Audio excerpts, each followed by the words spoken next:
Welcome back. Tonight, we're settling into one of the most enduring mysteries in the entire Five Nights at Freddy's universe. A question that has haunted theorists, divided communities, and sparked countless debates since that first game flickered to life on computer screens back in 2014. We're talking about Golden Freddy, that slumped, eyeless bear who appears and disappears like a phantom. That ghostly figure who crashes your game with a single jump scare. That supernatural presence who seems to exist somewhere between the physical and the ethereal, refusing to play by the same rules as every other animatronic in Fazbear Entertainment's troubled history. But here's the thing that keeps people up at night. The question that echoes through every dark corridor of this franchise. Who is inside that golden suit? What child's soul animates those empty eye sockets? What tragedy, what specific moment of horror, bound a young life to this particular vessel of metal and fabric? The answer, as with so many things in this series, refuses to come easily.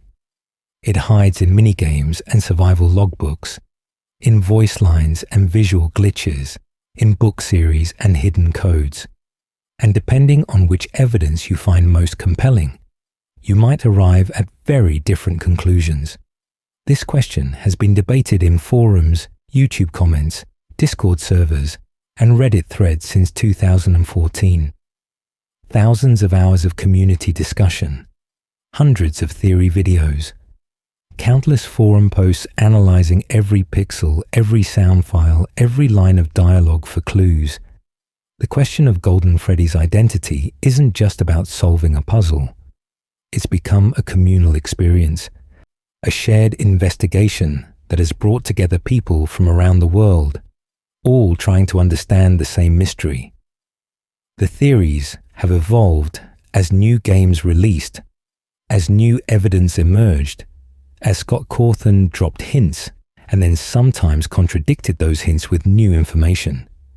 What seemed certain in 2015 became questionable by 2018, and what felt solved in 2020 opened new questions by 2024. Some will tell you with absolute certainty that Golden Freddy is possessed by a child named Cassidy, one of the 5 children murdered by William Afton in the missing children incident, the vengeful spirit who refuses to let their killer rest even in death. Others point to the crying child, that small boy from Five Nights at Freddy's 4, whose head was crushed in Fredbear's jaws during the Bite of 83, arguing that his connection to this character runs too deep to be coincidental.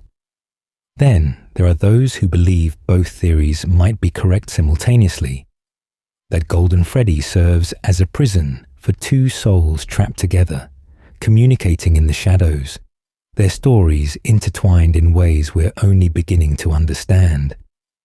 The novel Trilogy throws another name into the mix entirely, Michael Brooks, a boy whose fate in that alternate continuity raises questions about how much we can trust the books to illuminate the games. And hovering over all of this is the figure known only as the one you should not have killed, the vengeful spirit who torments William Afton in Ultimate Custom Night, whose identity remains deliberately obscured behind gender-neutral voices and cryptic dialogue. Tonight, we're going to examine every thread of this mystery. We'll walk through the evidence methodically, piece by piece, from the earliest appearances in the original game through the latest developments. We'll decode puzzles hidden in survival logbooks, analyze behavior patterns across multiple titles, explore parallels in the Fazbear Frights stories, and confront the uncomfortable truth that Scott Cawthon may have intentionally left certain answers ambiguous, trusting the community to engage with the uncertainty itself as part of the experience. This isn't a simple story with a simple answer. It's a meditation on loss and vengeance, on the ways trauma echoes across time, on how the dead refuse to stay silent when their stories remain untold. So whether you're here to finally solve this puzzle once and for all, letting these theories wash over you as you drift towards sleep, or simply allowing the familiar rhythms of Freddy's lore to carry you through another quiet night, settle in. Get comfortable. Let the shadows gather around the edges of your awareness. The beauty of this investigation is that it welcomes all levels of engagement. Some of you are hardcore theorists, notebooks ready, prepared to analyze every detail and cross-reference every claim against your own extensive knowledge of FNAF lore. Others are casual fans, curious about this character, but not invested in memorizing every minigame and book detail. Still others are here primarily for the atmosphere, the soothing rhythm of a long-form video essay, the comfort of familiar topics explored in gentle depth. All of these approaches are valid. All of them honor what Golden Freddy represents in their own way, because we're about to spend the next hour and a half exploring every corner of this golden enigma, this spectral bear who has haunted the franchise from the very beginning, whose true identity remains one of gaming's most captivating mysteries. The question isn't whether Golden Freddy is important to the story. The question is, whose story is it, really? Let's find out. The Ghost in the Machine. What makes Golden Freddy different? Before we can understand who inhabits Golden Freddy, we need to appreciate what makes this entity fundamentally different from every other animatronic in the Five Nights at Freddy's universe. Because Golden Freddy doesn't just stand apart from the other characters. He operates on an entirely different plane of existence, following rules that seem to bend the very fabric of how possession and haunting work in this world. Let's start with the basics, the things that set Golden Freddy apart from the moment you first encounter him. In the original Five Nights at Freddy's, you're monitoring your security cameras, watching Freddy, Bonnie, Chica, and Foxy move through the building with their predictable patterns. They walk, they run, they stuff you into suits, standard animatronic horror fare. But Golden Freddy, he appears, just manifest directly in your office, slumped on the floor, his body limp and lifeless, his eye sockets empty black voids. No walking, no movement through the building. One moment he's not there, the next moment he is, and if you don't immediately pull up your monitor, he crashes your game entirely, not kills you with a jump scare. Crashes the actual game application. That alone should tell you something is different here. This isn't just another haunted robot. This is something that exists partially outside the rules. Something that can reach beyond the boundaries of the game world itself to affect the program running it. It's a small detail, easily overlooked in the chaos of those early nights trying to survive until 6 a.m. But it's incredibly significant. Golden Freddy has power that transcends the physical limitations of the other animatronics.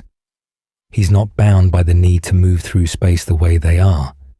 He simply is, and then he isn't, appearing and vanishing according to logic that feels more supernatural than mechanical. The method of summoning him reinforces this ethereal quality. You don't encounter Golden Freddy through normal gameplay patterns. You have to look at a specific poster on the wall, the Freddy poster on Cam 2B, and hope that the 1 in 100,000 chance triggers that transforms it into Golden Freddy's face. It's random. It's rare. It's the kind of Easter egg that early players stumbled across and couldn't quite believe, frantically recording their screens and posting to forums trying to confirm that yes, this golden apparition was real, that they hadn't imagined it. And when that poster changes, when you lower your monitor, there he sits, waiting, silent, watching with eyes that aren't there. But the strangeness doesn't end with the original game. When we move to Five Nights at Freddy's 2, set earlier in the timeline, Golden Freddy returns, but his behavior shifts in fascinating ways. Now he's called Withered Golden Freddy in the files, and his appearance has deteriorated. He's missing an ear. His color has shifted slightly toward orange in some lighting. His head tilts to the left instead of the right. And most significantly, his behavior has become more aggressive, more active, more threatening. This version of Golden Freddy can appear in your hallway as a floating head, and if you stare too long, he jump scares you. Or he might manifest directly in your office, and you have to pull up your monitor instantly or face the same result. This creates an interesting question that many theorists have grappled with over the years. Are these two versions of Golden Freddy the same entity experiencing different levels of aggression at different points in time? Or could they potentially be two separate spirits inhabiting two different iterations of similar suits? The physical differences between FNAF 1 Golden Freddy and FNAF 2. Withered Golden Freddy are subtle but present. They're not identical models, and their behaviors, their attitudes toward the night guard, seem to reflect different emotional states entirely. The FNAF 2 version is actively hunting you, pursuing you through the building. The FNAF 1 version is passive until summoned, appearing almost reluctantly, as if responding to something specific about the location or the person viewing that poster. Then there's the whole question of whether Golden Freddy even has a physical form at all, because unlike every other animatronic in these games, we never see Golden Freddy walk. We never see him on the stage. We never encounter him standing upright outside of minigames. He's always slumped, always sitting, always appearing as if gravity itself has given up on him. And in later games, particularly Ultimate Custom Night, there's heavy implication that Golden Freddy might be more spirit than substance, a manifestation of pure will and vengeance rather than a literal haunted suit. The novel trilogy muddles this question further by presenting Golden Freddy as explicitly incorporeal in certain contexts, while other sources treat him as a physical suit that children were stuffed into during the missing children incident. The Fazbear Frights story, The New Kid, features a boy named Kelsey who lures the protagonist into a Golden Freddy suit for a spring lock failure. But the nature of Kelsey himself and his connection to the suit remain deliberately ambiguous. Is Golden Freddy a real animatronic that sometimes acts as a spirit? Is he purely ghostly, projecting an image of himself? Does the answer change depending on which timeline or continuity we're examining? What we do know is that Golden Freddy is associated with reality-bending effects that no other animatronic demonstrates.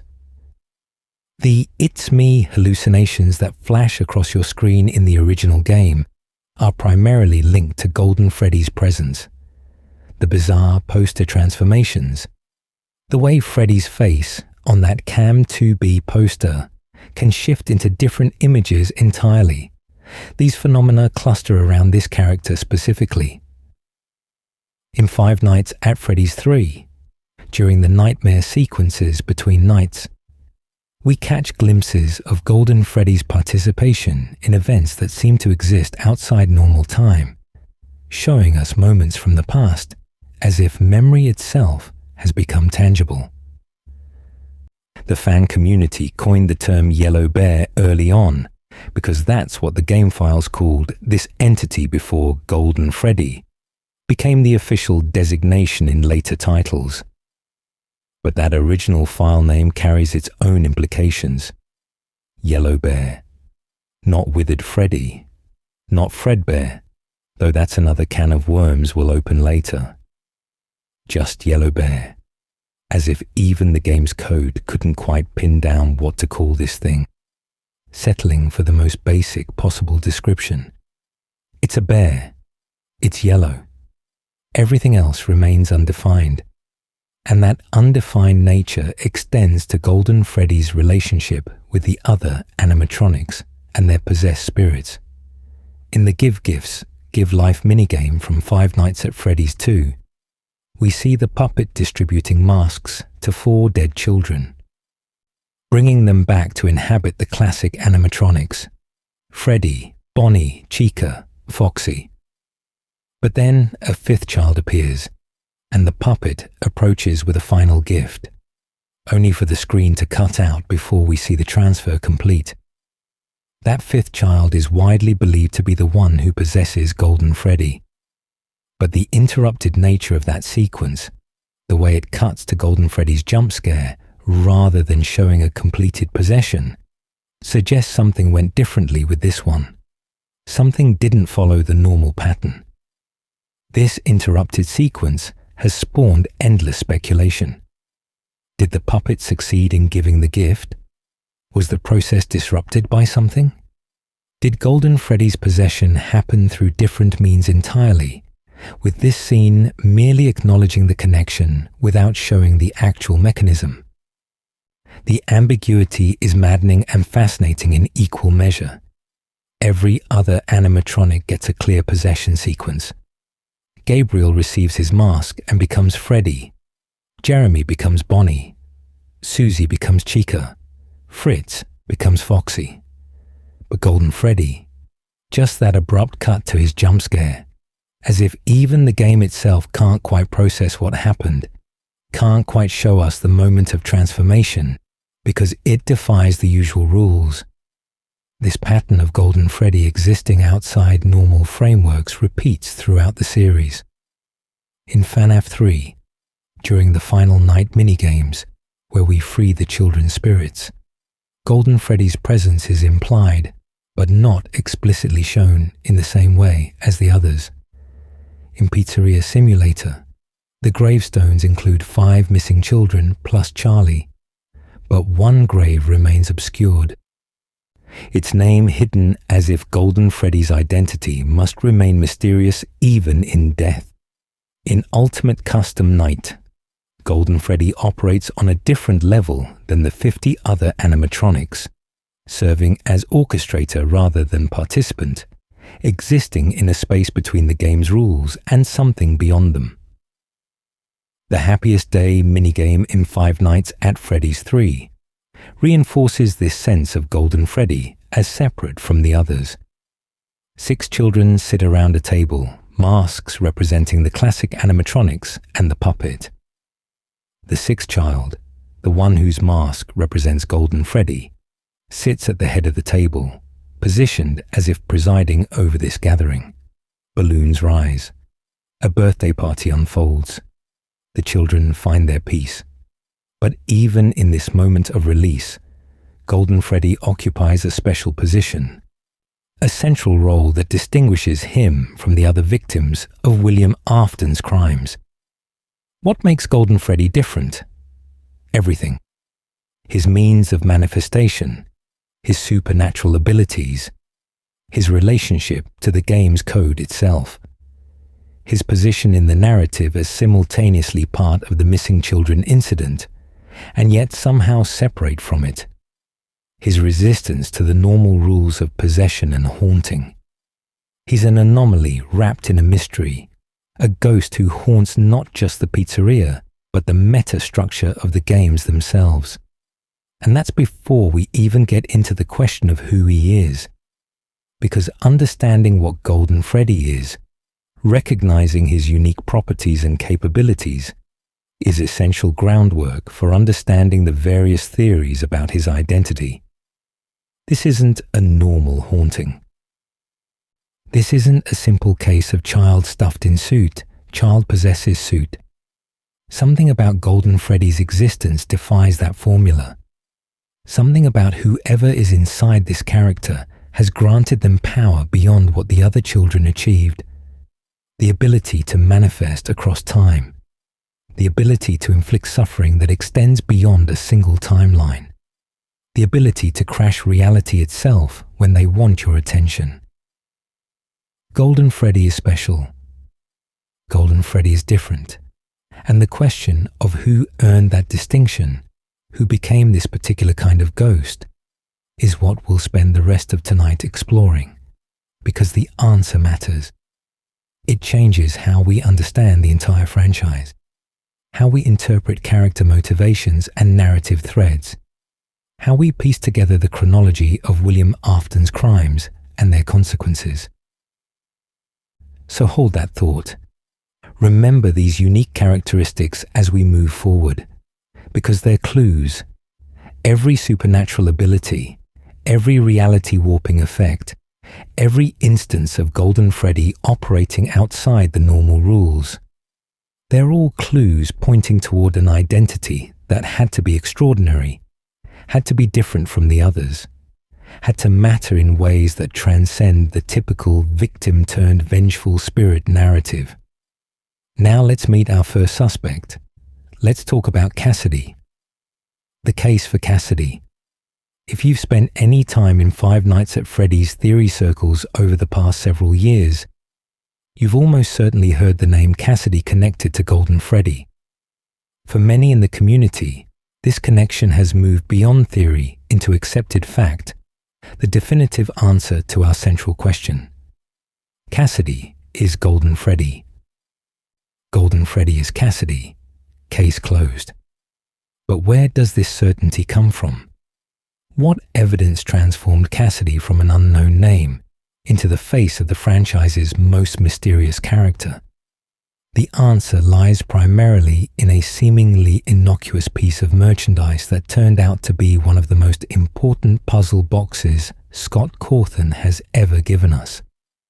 We're talking about the Survival Logbook, released in December 2017, positioned as a simple journal for fans to record their thoughts about the series, but actually concealing multiple layers of encoded messages that would take the community months to fully decode.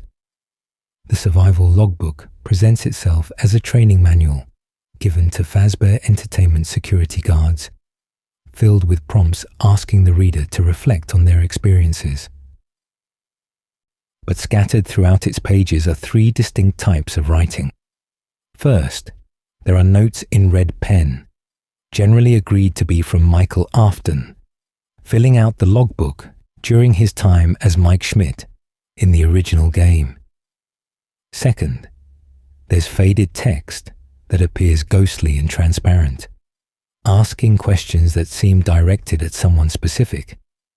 Third, there's altered printed text, where the book's original prompts and page numbers have been changed, creating responses to the faded text's questions. The breakthrough came when theorists realized that certain pages had their numbers changed deliberately. Page 29 was renumbered to 52. Page 32 became 39. Page 43 showed 15. Page 47 had numbers 7 and 2 appearing out of sequence. Page 85 featured 10 and 11 in red ink. Page 108 displayed 8 to 11 on an incident report. These weren't random errors or printing mistakes. They were coordinates, a code waiting to be cracked. And scattered through the logbook, appearing near many of these altered pages, was the phrase, "my name," in faded ghostly text, a hint, a signpost pointing toward the puzzle's solution.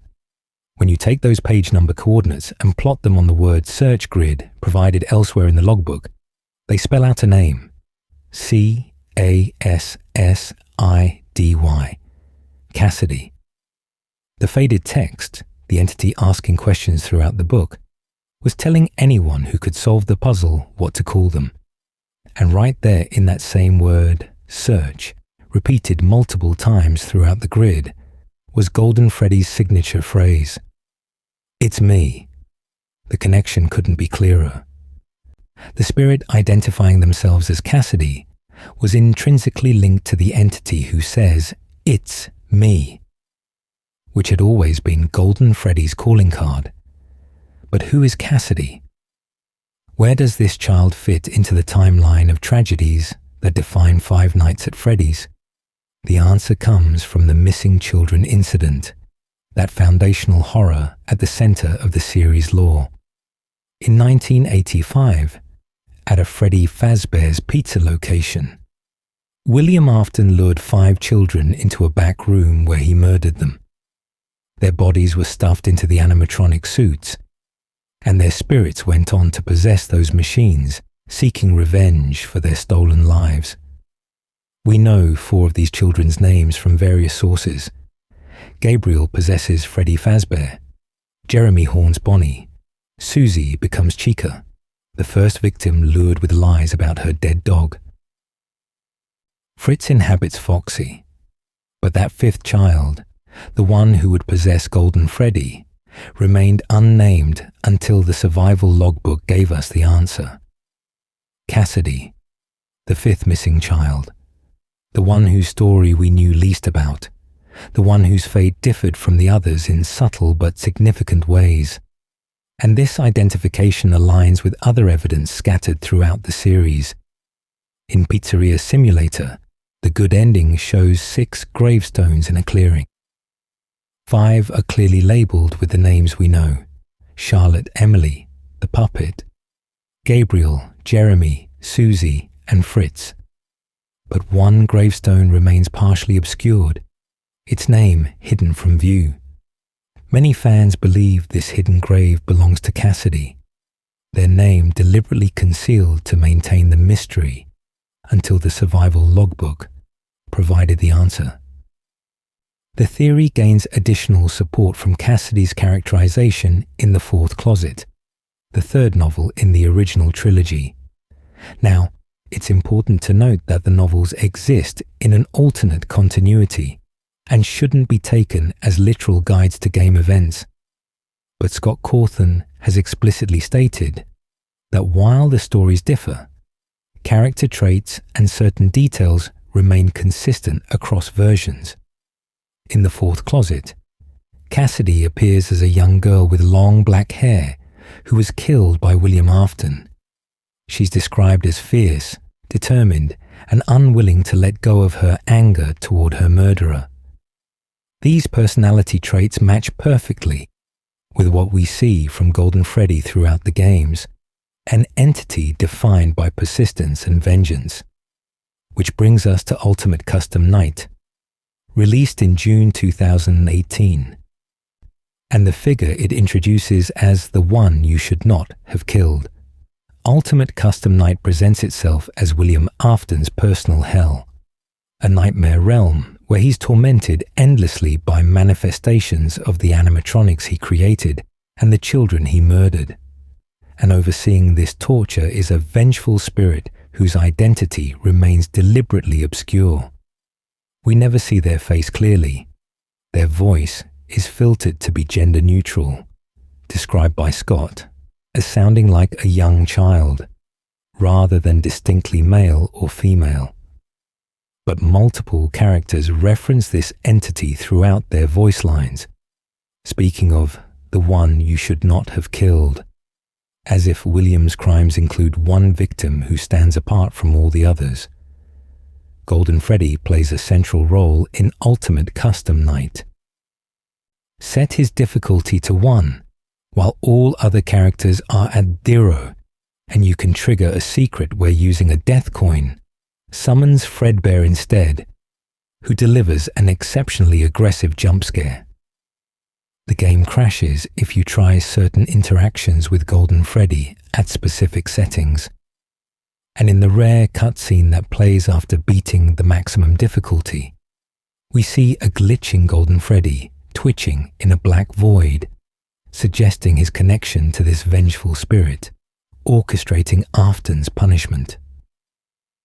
The community quickly identified the one you should not have killed as likely being Cassidy, based on the survival logbook revelation and the connections to Golden Freddy throughout Ultimate Custom Night. This interpretation is further supported by an Easter egg involving Old Man Consequences, a mysterious figure who appears in rare minigame sequences. In both FNAF World and Ultimate Custom Night, Old Man Consequences sits by a lake, offering cryptic advice. In UCN, if you catch his fish and follow him into a deeper minigame, you encounter dialogue that seems aimed at convincing someone to let go of their vengeance, to rest and stop tormenting Afton. The red bear sprite representing the player in this sequence is widely interpreted as Golden Freddy, and the message, "Leave the demon to his demons, rest your own soul, there is nothing else," reads as a plea for Cassidy to move on, rather than remaining tethered to their killer.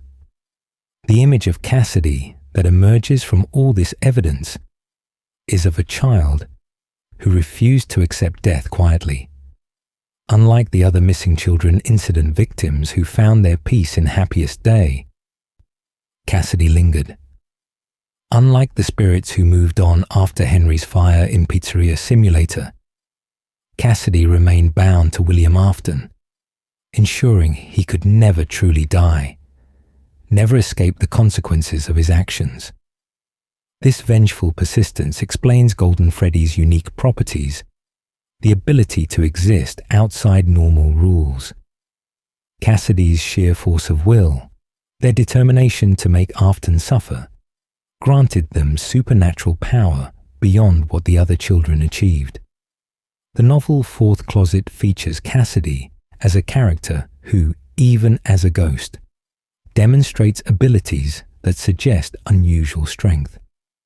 This parallels what we observe with Golden Freddy in the games.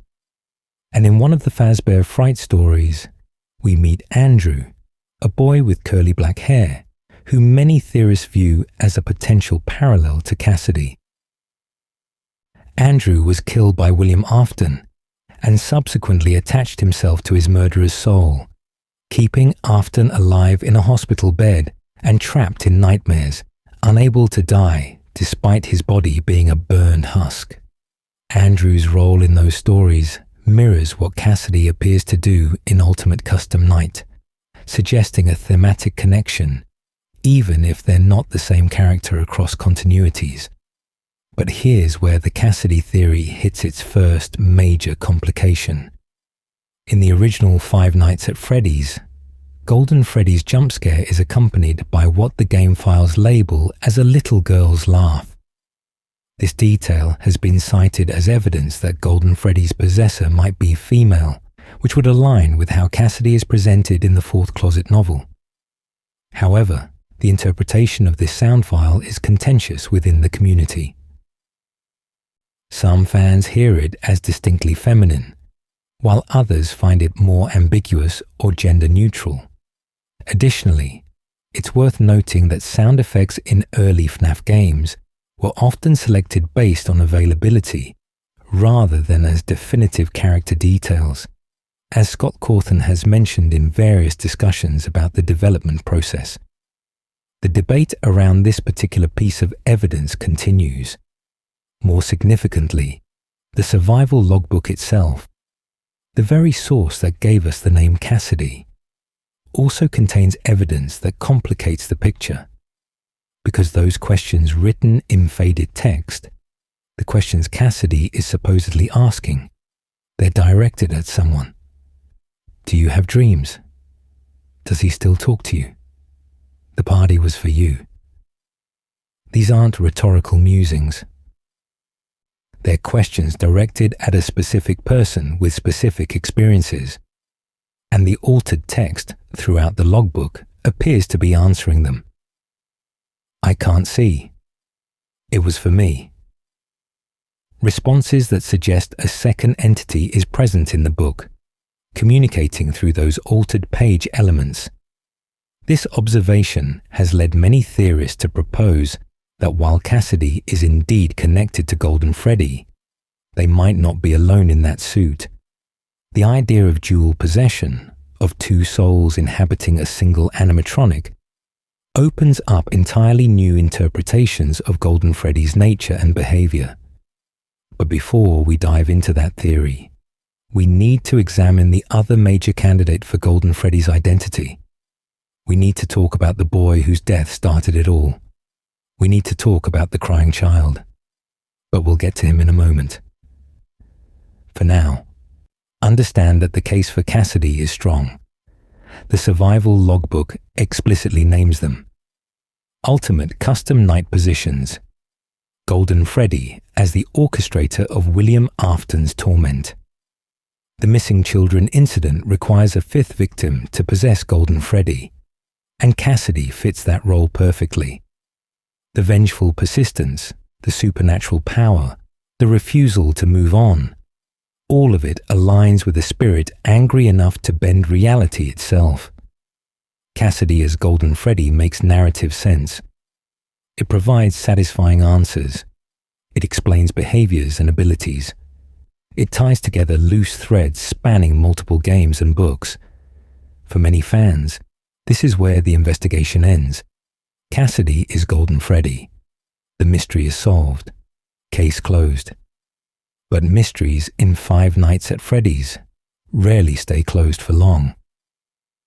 And there's another story woven through these games, another tragedy that demands consideration, another child whose connection to golden animatronic bears cannot be easily dismissed. So let's turn our attention there. Let's examine the evidence linking a different soul to that slumped golden form. Let's talk about the bite of 83 and the boy who didn't survive it. The crying child connection. In the summer of 1983, in the back rooms and public floors of Fredbear's family diner, a tragedy unfolded that would echo through the Five Nights at Freddy's timeline for years to come. A small boy, often called the crying child or bite victim by the community, endured days of torment from his older brother Michael and Michael's friends. They wore masks representing the animatronic characters, Foxy, Bonnie, Chica, Freddy. They cornered him. They scared him. They exploited his fear of the animatronics for their own cruel amusement. And on his birthday, in front of a crowd of families gathered for celebration, they pushed things too far. The boys lifted the crying child toward the stage where Fredbear performed. They shoved his head directly into Fredbear's mouth as the animatronic's jaws hung open mid-song. Maybe they thought it would be funny. Maybe they thought the spring lock mechanisms would stay secure. Maybe they simply didn't think at all. But the animatronic's jaws closed.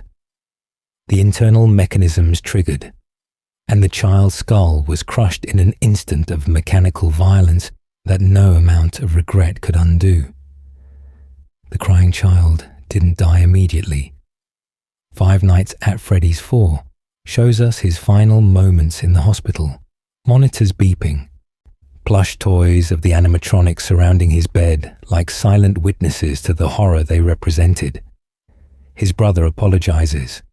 Someone speaks to him through the Fredbear plush that had been his constant companion, promising, "I will put you back together." But death comes anyway, announced by the flatline tone that signals the end of a young life. The minigames fade to black. The child is gone. Or is he? The theory that the crying child possesses Golden Freddy has persisted since Five Nights at Freddy's 4 was released in July 2015. It's built on a foundation of symbolism, parallel imagery, and narrative connections that, while circumstantial, create a compelling picture of this child finding his way into the very animatronic that killed him. Start with the most obvious connection. The crying child was killed by Fredbear. Golden Freddy is widely believed to either be Fredbear or a version of Fredbear, depending on which interpretation you favor. The physical similarities between the two are undeniable. Same color scheme, same general design, albeit with some variations in the hat and bow tie colors. Game files and various official sources have gone back and forth on whether these are meant to be the same character or related, but distinct entities. But the connection is there. the child died to Fredbear's jaws. His soul could have been drawn to the animatronic that ended his life, trapped in the very machine he feared most. The Fredbear plush that accompanies the crying child throughout FNAF 4's minigames takes on additional significance under this theory. This plush appears everywhere the child goes. It talks to him, sometimes offering comfort, sometimes warning him of danger. And critically, it speaks to him in the hospital after the bite, making that promise about putting him back together. Many fans believe this plush is either possessed by or directly monitored by someone, possibly William Afton using it as a surveillance device, or possibly something more supernatural. Either way, it represents a connection between this specific child and Fredbear that goes deeper than simple fandom or fear. Then there's Happiest Day, that minigame from Five Nights at Freddy's 3 that provides closure for the murdered children. The layout of the party in Happiest Day mirrors almost exactly the layout of the crying child's birthday party from FNAF 4. Same table arrangement, same balloons, same sense of a celebration meant to undo past tragedy. The child receiving the cake and the Golden Freddy mask in Happiest Day sits at the head of the table, positioned as the most important attendee. This child's party, this child's happiest day. Many theorists argue this is the crying child, receiving the peace he was denied when his actual birthday ended in blood and horror. The phrase "it's me" that appears throughout the first game and becomes synonymous with Golden Freddy takes on new meaning when you consider Michael Afton as the player character. If Michael is the security guard trying to survive those nights, and Golden Freddy appears saying, "It's me," that phrase hits differently if it's his brother trying to communicate. "It's me, the child you killed through your bullying. It's me, your brother. It's me, still here, still trapped, still trying to reach you across the gulf of death." The evidence from FNAF World, a spin-off many initially dismissed as non-canon, actually contains some of the most compelling support for this theory. In FNAF World's clock ending, you play as various characters seeking to help someone whose story isn't yet complete. You encounter a glitched Fredbear who serves as a guide, helping you navigate toward a conclusion that many interpret as setting up the Happiest Day minigame. And when you complete this ending, you receive a trophy called the Crying Child, directly connecting the events of FNAF World to that specific character from FNAF 4. Scott Cawthon has been vague about how much of FNAF World should be considered canon, but he's also suggested that its story contains important answers about the franchise's deeper mysteries. The recent book, The Week Before, provides additional fuel for this theory. In that story, if you reach certain endings, Phone Guy encounters what seems to be Golden Freddy. After hearing audio from the Bite of 83, the crying and crunching sounds continue even after the tape ends, suggesting Golden Freddy's presence is somehow linked to that specific tragedy. The book doesn't explicitly confirm the crying child became Golden Freddy, but it draws enough connections to make the association impossible to ignore.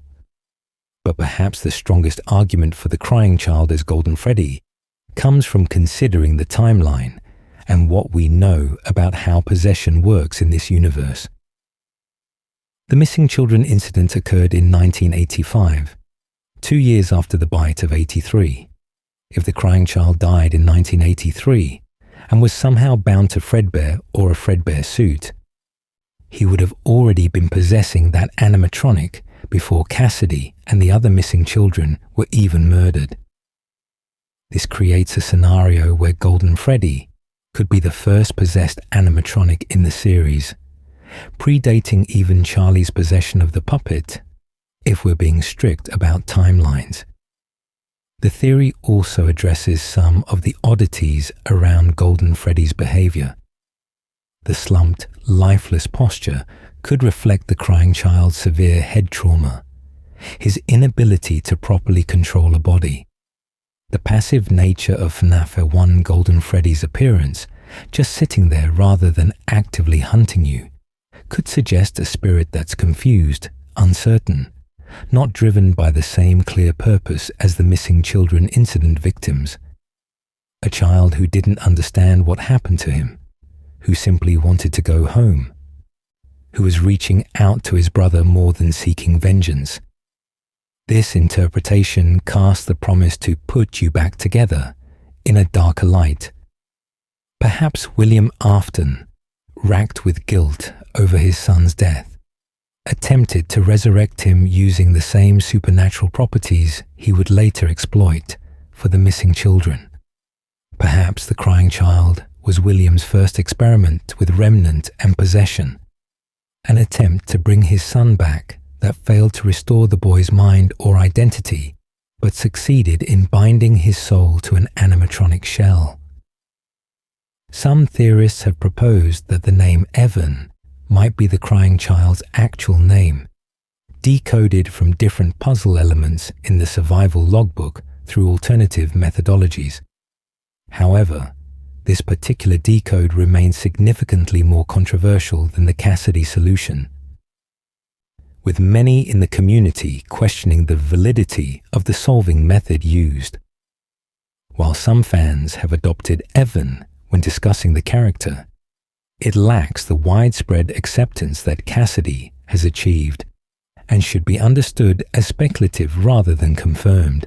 However, the crying child theory faces significant challenges that prevent it from achieving the same consensus support as Cassidy. The most obvious problem is the direct contradiction with the Give Gifts, Give Life minigame.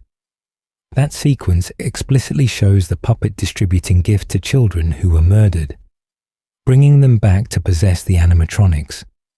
5 dead children, 5 animatronics. The crying child wasn't part of that incident. He died 2 years earlier in a completely different circumstance. His death was a tragic accident, not murder.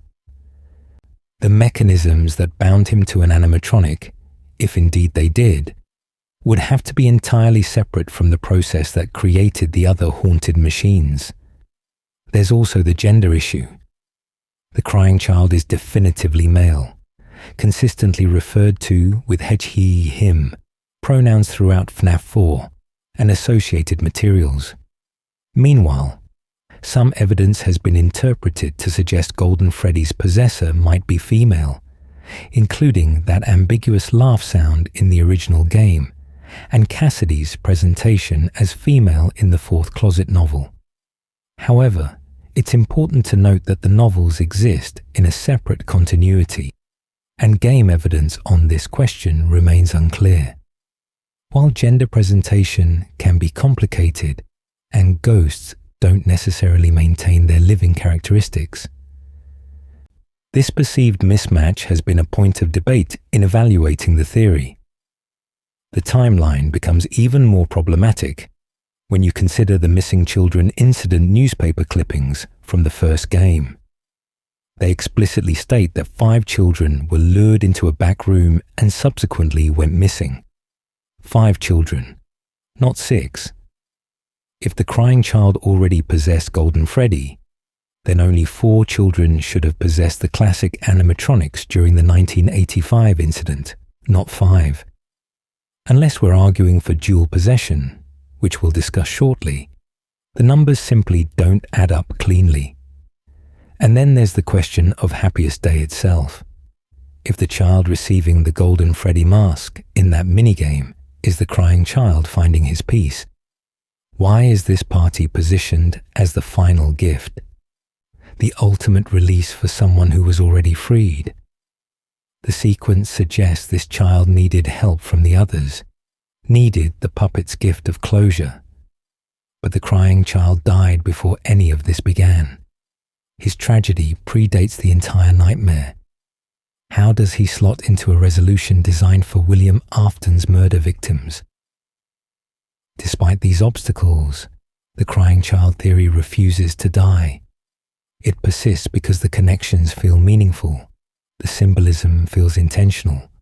The repeated visual and thematic links between this specific child and Golden Freddy feel like more than coincidence. Scott Cawthon is deliberate with his imagery. When he shows us a child killed by Fredbear, when he has that child's hospital room surrounded by plushies of the characters, when he stages Happiest Day to mirror that child's birthday, when he has Fredbear appear as a guide in FNAF World, these choices mean something. Maybe the crying child isn't Golden Freddy in the simple, straightforward way Cassidy appears to be. But maybe he's connected to Golden Freddy in ways we're only beginning to understand. Maybe the answer isn't either or. Maybe, just maybe, it's both. And that brings us to what has become one of the most popular and well-evidenced theories in the entire fandom.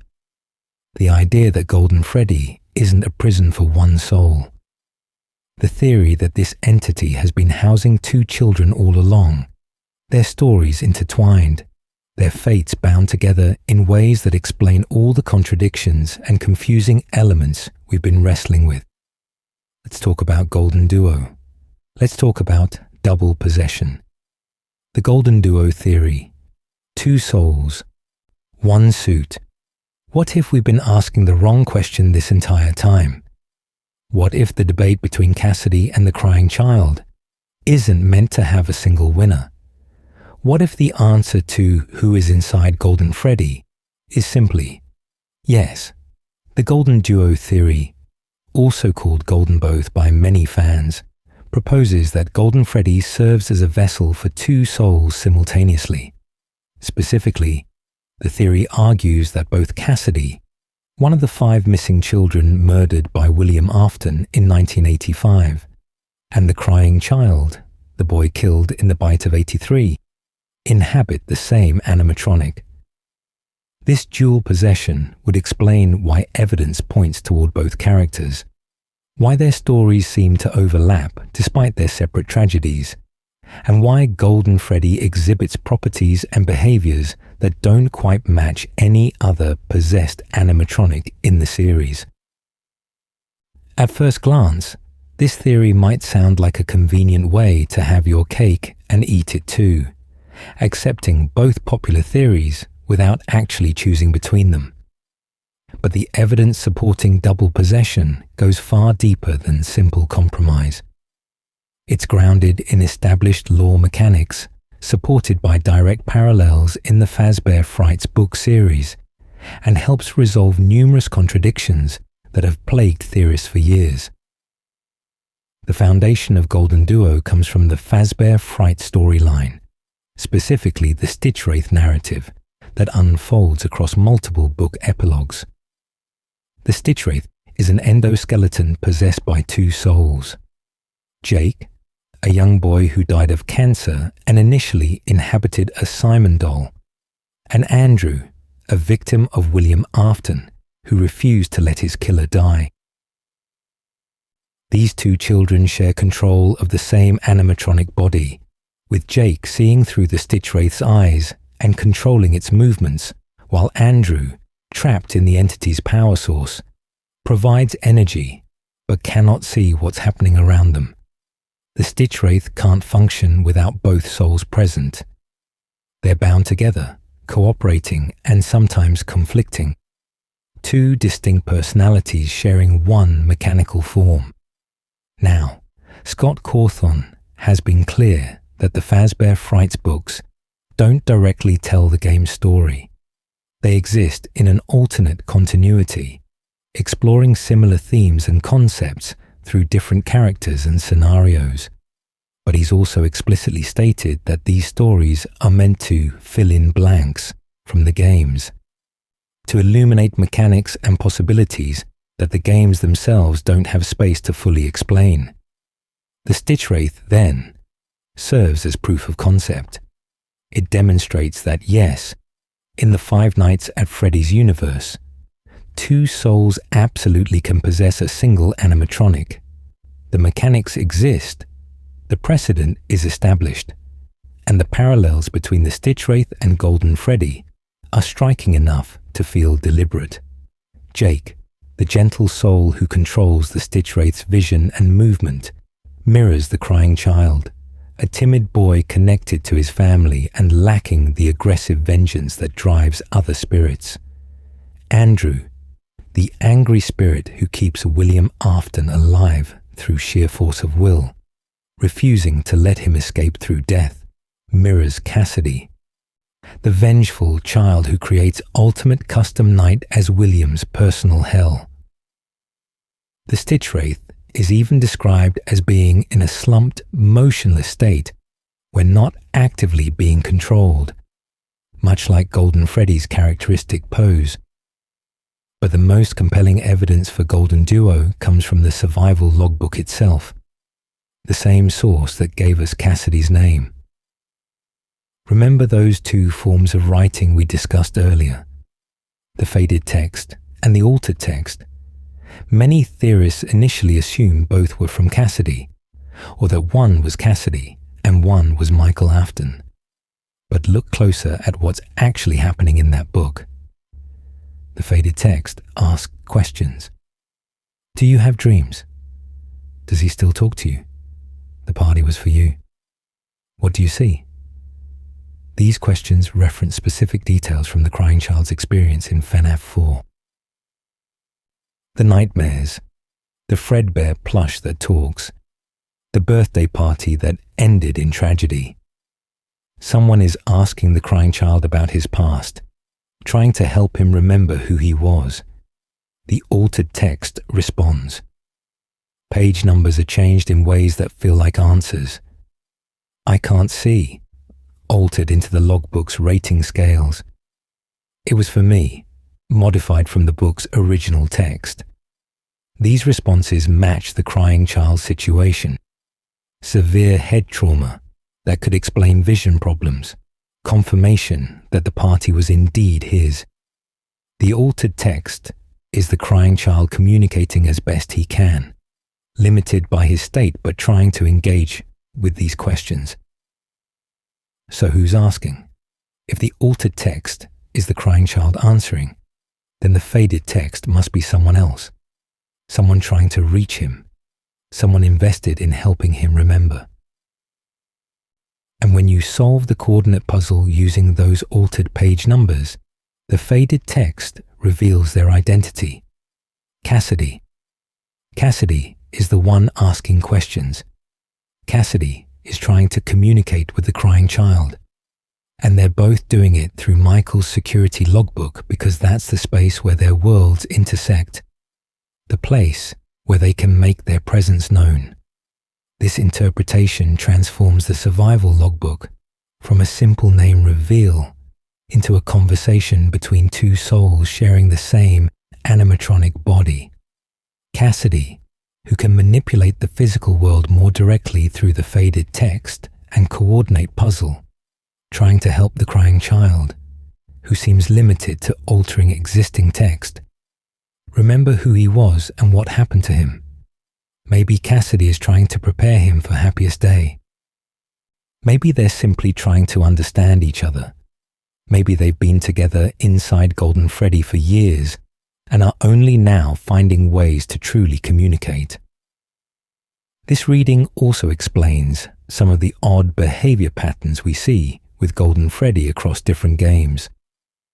The passive, almost reluctant presence in FNAF 1 could be the crying child's influence, a confused spirit who isn't driven by vengeance, but simply exists in this space, uncertain and waiting. The aggressive, actively hunting presence in FNAF 2 could be Cassidy taking primary control, pursuing the night guard with the same determination she later demonstrates in Ultimate Custom Night. The different appearances, different behaviors, different emotional states aren't contradictions. They're two souls expressing themselves differently depending on which one has more influence at any given moment. The Stage 01 minigame from FNAF 3 takes on new meaning under this interpretation. In that sequence, we see what appears to be an early Fredbear giving cake to a crying child. This child receives the gift and disappears, presumably finding some measure of peace. Many theorists see this as the crying child being initially brought into Fredbear after his death, before the missing children incident occurred. But then, in Give Gifts, Give Life, we see the puppet bringing masks to the murdered children, with the fifth child receiving what appears to be a Golden Freddy mask.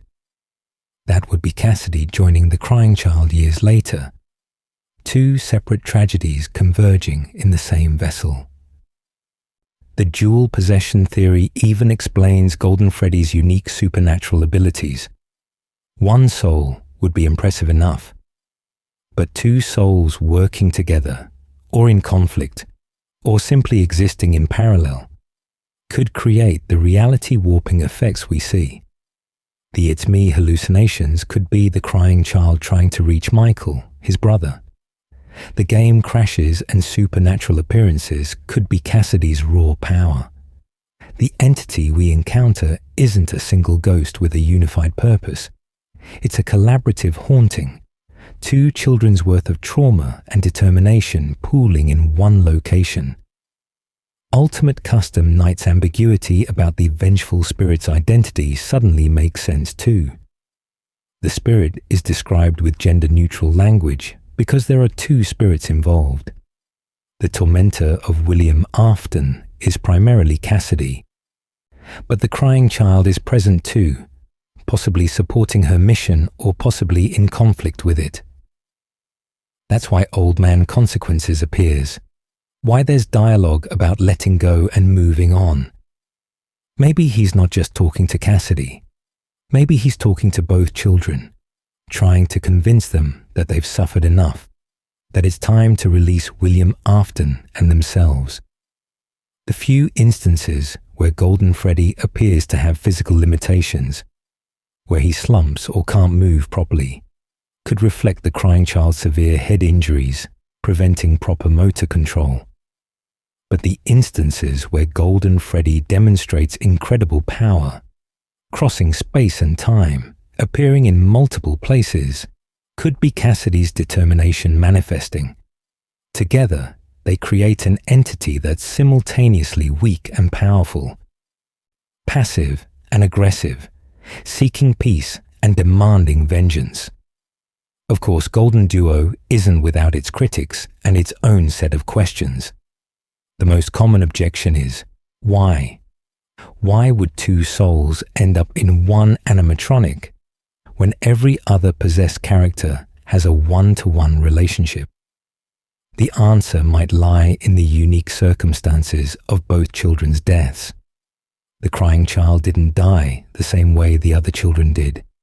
He wasn't murdered and stuffed into a suit. He was killed by an animatronic and died in a hospital. If his soul attached to Fredbear at all, it would have been through different mechanisms than the standard possession we see elsewhere. Similarly, Cassidy's possession might have been incomplete or unusual.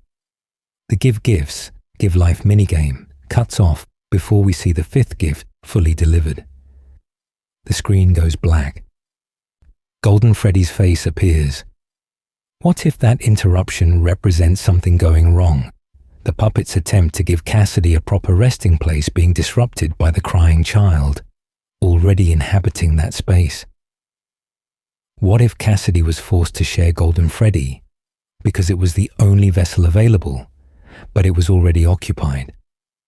There's also the question of whether both souls appear together in every iteration of Golden Freddy.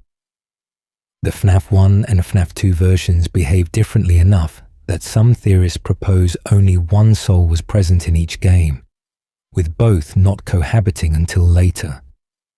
Others suggest the crying child moved on during Happiest Day, leaving Cassidy alone in Ultimate Custom Night to continue tormenting William Afton. The timeline and sequence of events for a dual possession can get complicated quickly. But despite these complications, GoldenDuo has become perhaps the most widely accepted theory in the community for good reason. It doesn't ask you to ignore evidence. It doesn't require dismissing either Cassidy or the crying child's obvious connections to Golden Freddy. Instead, it synthesizes the evidence, proposing that both children's tragedies led them to the same place, where they've existed together, bound by circumstances neither could control, trying to communicate across the void between life and death. Two children, one golden suit, both suffering, both trapped, both trying, in their own ways, to find resolution for horrors that should never have happened. That's GoldenDuo. And for many fans, it's the answer that finally makes all the pieces fit. But it's not the only answer floating around out there. The novel trilogy proposed a completely different identity for Golden Freddy's possessor, one that doesn't feature in the game continuity at all. Before we can fully evaluate which theory feels most satisfying, we need to acknowledge that alternate timeline and what it tells us about how Scott Cawthon thinks about this character. Let's talk about Michael Brooks. The novel trilogy. Michael Brooks. When the Five Nights at Freddy's novel trilogy began with the Silver Eyes in 2015, fans eagerly dove in expecting a direct retelling of the game's story. What they got instead was something more complicated. An alternate universe exploring similar themes with different details.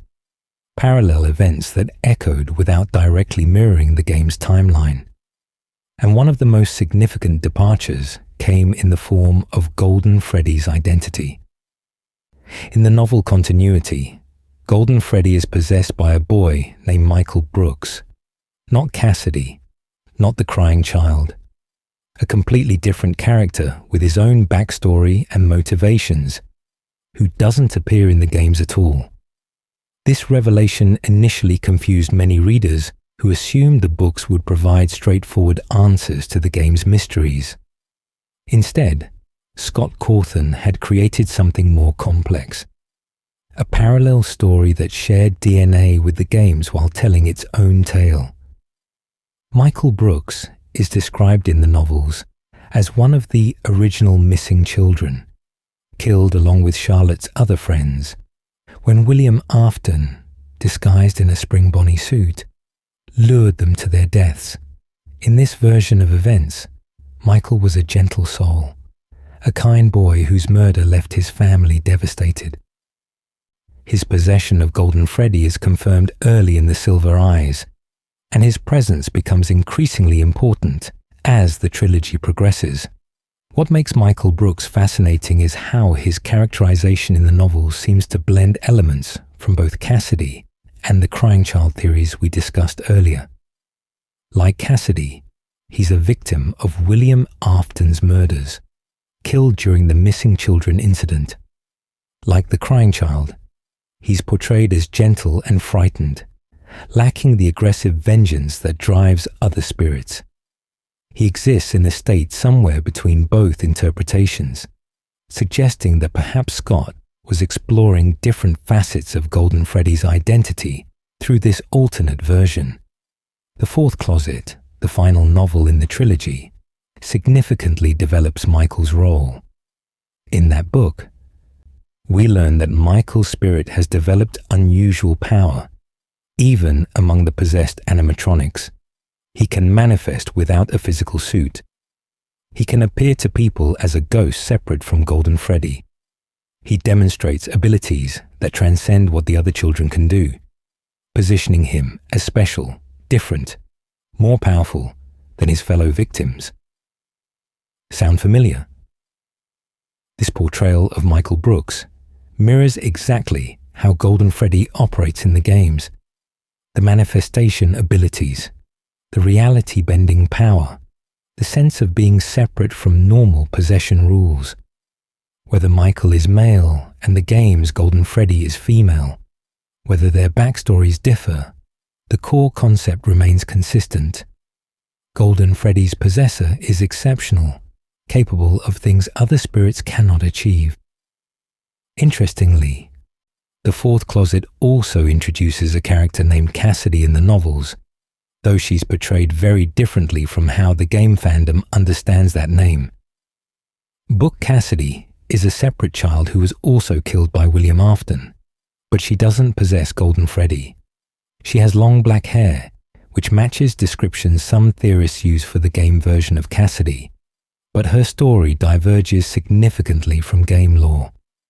The novel's Cassidy seems to exist to confirm that yes, a child with this name does exist in the FNAF universe, without clarifying whether she plays the same role in both continuities. So, what are we supposed to do with Michael Brooks? Scott Cawthon has stated explicitly and repeatedly that the novels are not meant to solve the games. They're not a Rosetta Stone for translating game events into clear narrative.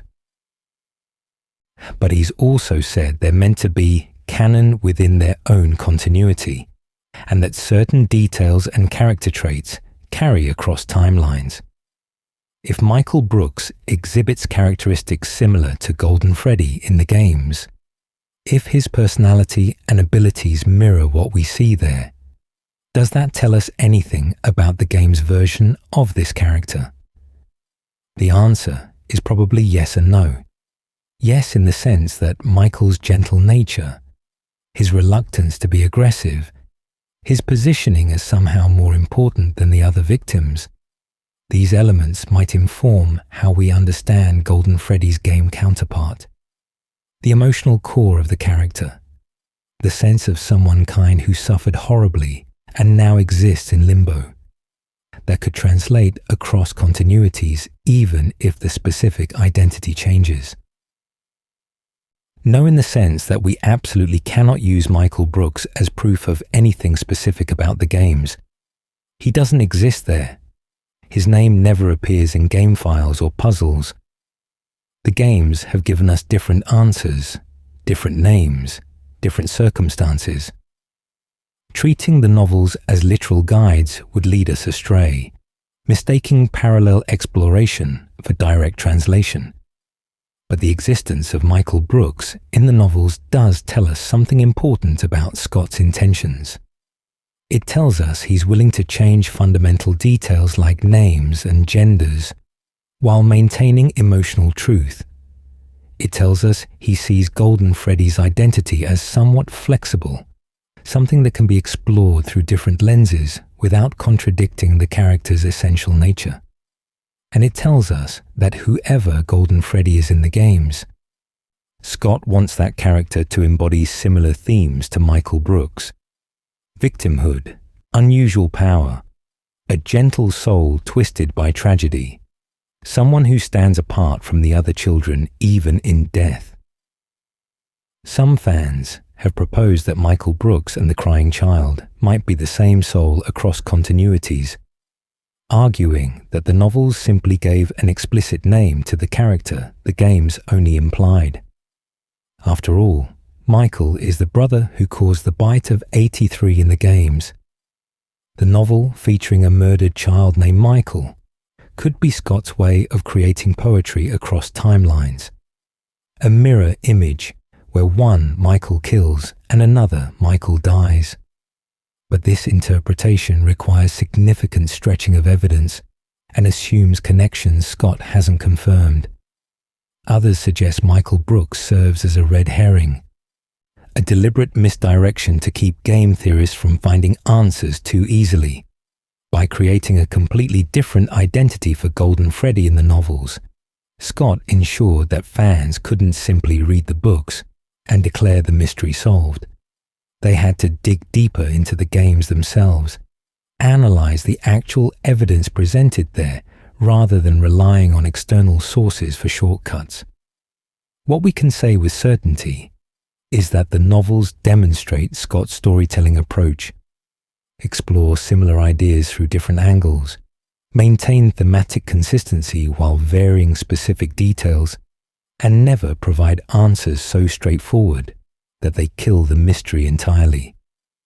Whether Golden Freddy is Cassidy, the crying child, both, or someone else entirely, the character embodies victimhood and unusual power across all continuities. That consistency matters more than the specific name attached to it. The Michael Brooks revelation also highlights an important principle for FNAF theorizing. Don't assume anything. Just because something is true in the novels doesn't make it true in the games. Just because Scott used a specific name in one place doesn't mean that name applies elsewhere. Each continuity must be evaluated on its own evidence, with parallels noted, but never taken as proof of identical circumstances. As we continue our investigation into Golden Freddy's game identity, keep Michael Brooks in mind as context rather than evidence. He shows us what Scott thinks Golden Freddy represents emotionally and thematically. He demonstrates the character's importance to the larger narrative. But he doesn't tell us who sits inside that golden suit in the games we're actually analyzing. For that answer, we need to return to game-specific evidence, to the mechanics and mysteries that define the primary continuity. And few pieces of game evidence have sparked more debate than Ultimate Custom Night's vengeful spirit. That shadowy figure whose gender remains ambiguous, whose face is never fully shown, whose connection to Golden Freddy seems undeniable, but whose exact identity sparks passionate disagreement. That character known only as the one you should not have killed. Let's examine that mystery more closely. Ultimate Custom Night and the Vengeful Spirit.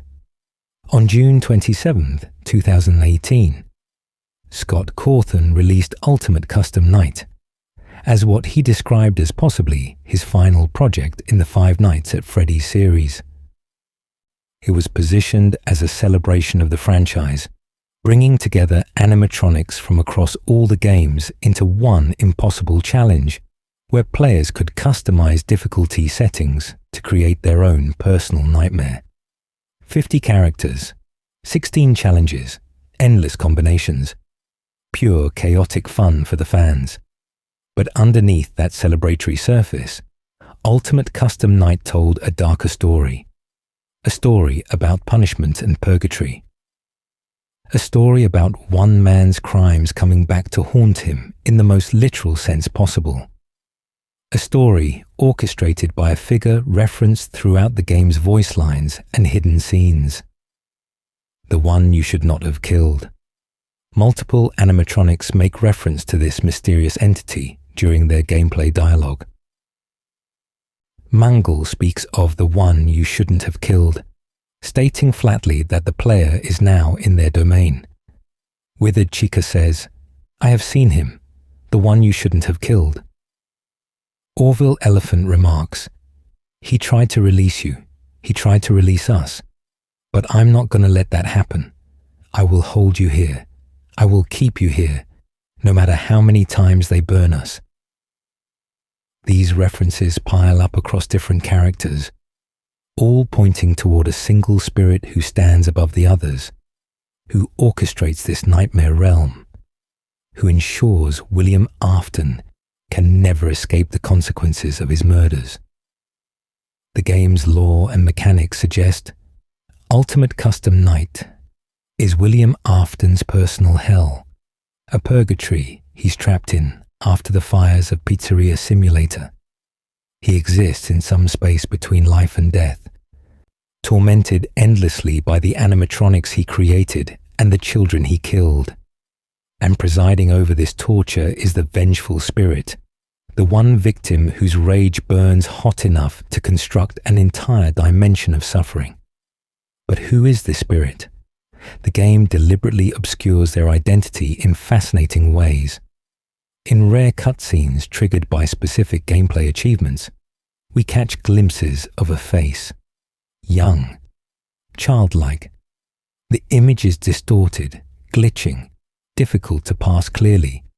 Scott Cawthon commissioned voice actor to deliver lines for this character, using a voice described in casting notes as young and gender neutral, specifically avoiding clear masculine or feminine markers. The face shown could be male or female. The voice could belong to a boy or girl. The ambiguity feels intentional. This gender ambiguity immediately sparked debate because it doesn't conclusively align with either major theory about Golden Freddy's identity. If the vengeful spirit is Cassidy, who appears to be female in the fourth Closet novel, and whose name is traditionally feminine, why obscure the gender? If it's the crying child, who is definitively male in FNAF 4, why not simply show a boy? The deliberate neutrality suggests either Scott was avoiding choosing between the theories, or there's something about the vengeful spirit's identity that transcends simple gender presentation. Golden Freddy's role in Ultimate Custom Night cannot be overstated. He appears in various forms throughout the game, from the withered version who can appear in your office to the subtle Fredbear connections in hidden minigames. Set his difficulty to 1 while leaving all other characters at 0. Collect enough Faz coins to purchase a death coin, and when Golden Freddy appears, use the coin on him. Fredbear manifests instead, delivering one of the game's most aggressive jump scares before crashing the experience. This secret explicitly connects Golden Freddy to Fredbear, to the vengeful spirit, to the entire premise of Ultimate Custom Night. The rare cutscene that plays after beating 50-20 mode, the game's hardest possible challenge, shows Golden Freddy in his classic FNAF 1 appearance, twitching and glitching in a black void. The image suggests this is the face behind the torture, the entity truly in control. And when you trigger the Old Man Consequences minigame by setting him to level 1, you encounter phishing gameplay that leads to a message. Leave the demon to his demons. Rest your own soul. There is nothing else. The red bear sprite representing the player in this sequence is widely interpreted as Golden Freddy.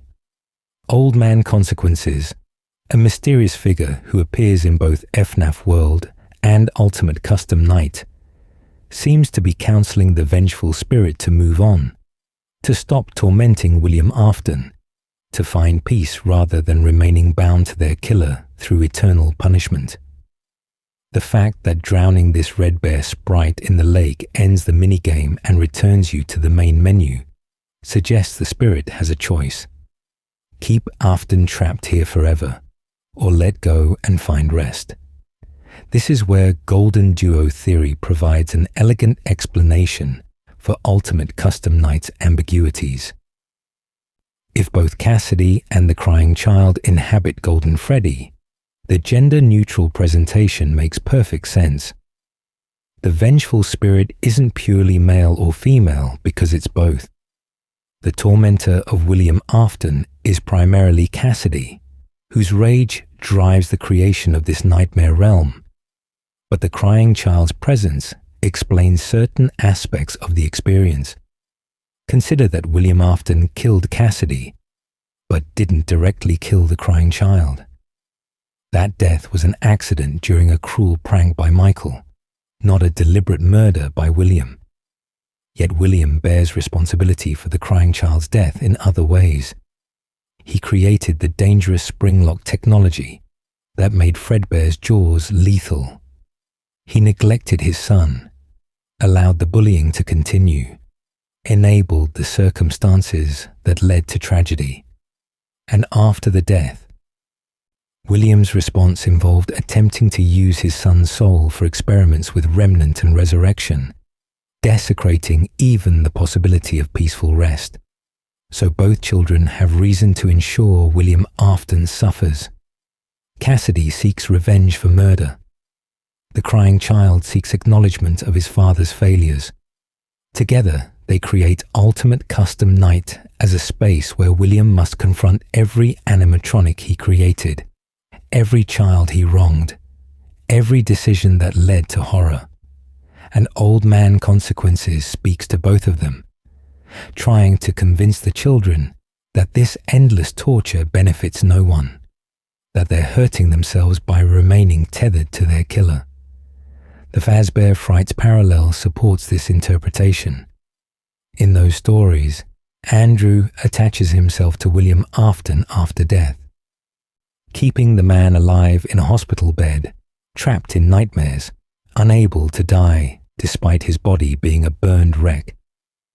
Andrew's role in the books mirrors exactly what the vengeful spirit does in Ultimate Custom Night, ensuring William Afton cannot escape through death, forcing him to endure consciousness and suffering indefinitely.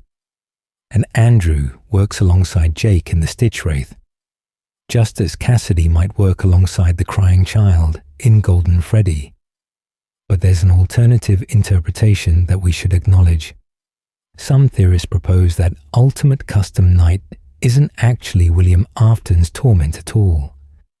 They argue the player character might be Michael Afton, eternally punished for causing his brother's death, trapped in a nightmare where he faces both the animatronics his father created and the brother he killed. Under this reading, the vengeful spirit would be the crying child specifically, and the gender-neutral presentation simply reflects Scott's desire to avoid confirming the character's appearance. This theory is less widely accepted than the William as player interpretation, primarily because the game's dialogue and imagery lean heavily toward William's crimes being central to the experience. The animatronics talk about the one you shouldn't have killed, using language that implies the player is a murderer, not merely someone who caused an accidental death. The emphasis on consequence and judgment feels directed at William's deliberate actions, rather than Michael's tragic mistake. There's also the question of when the crying child would have become vengeful enough to construct an eternal torture dimension. Throughout FNAF 4, he's portrayed as gentle and fearful, not angry. Even at the moment of death, he doesn't seem to blame Michael as much as he's simply terrified and confused. The transformation from scared child to architect of damnation requires character development the games never show us. Cassidy's vengefulness makes more narrative sense. She was murdered, her life stolen deliberately, giving her clear motivation for rage. But the crying child's accident, while tragic, doesn't obviously lead to the same thirst for revenge. Unless, of course, both souls work together. Cassidy provides the anger and determination to create Ultimate Custom Night. The crying child provides the personal connection to William Afton, the intimate knowledge of his father's sins that makes the torment so specifically targeted.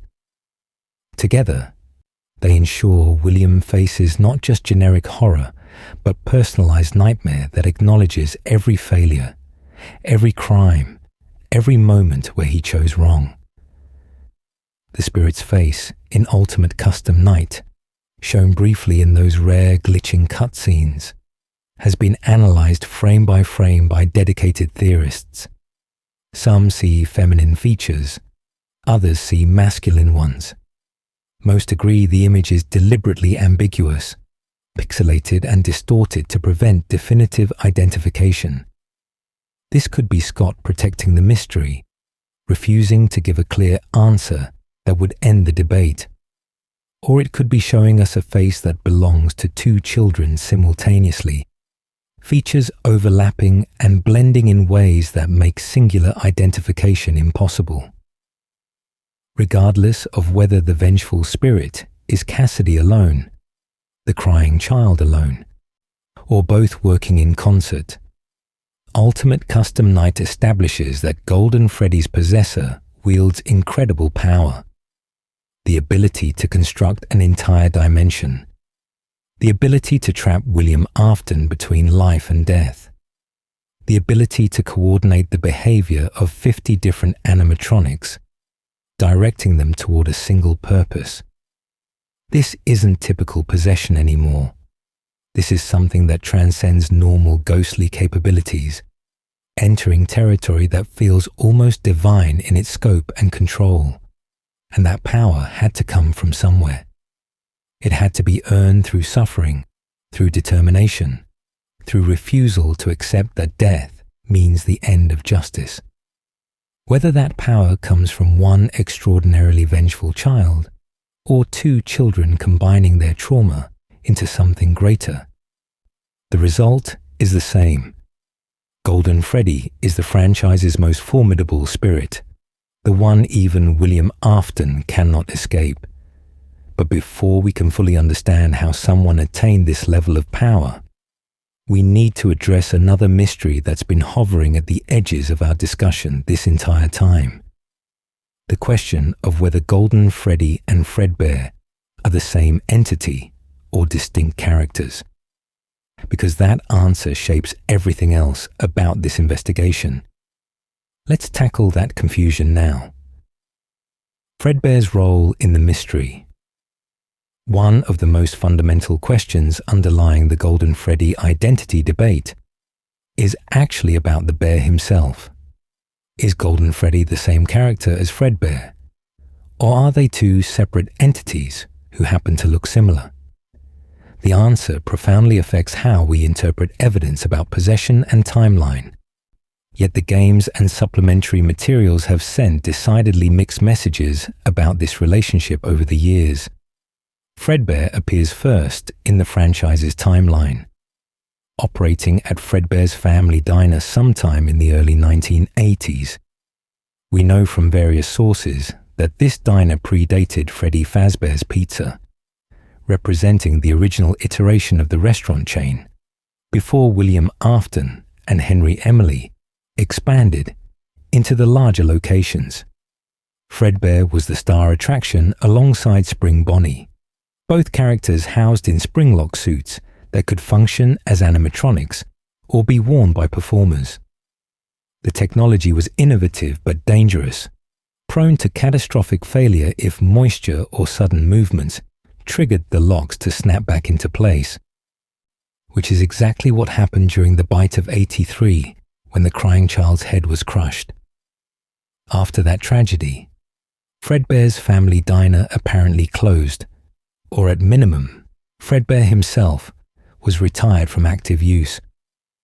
The timeline gets murky here, but by the time we reach the missing children incident in 1985, at Freddy Fazbear's Pizza, the lineup has shifted.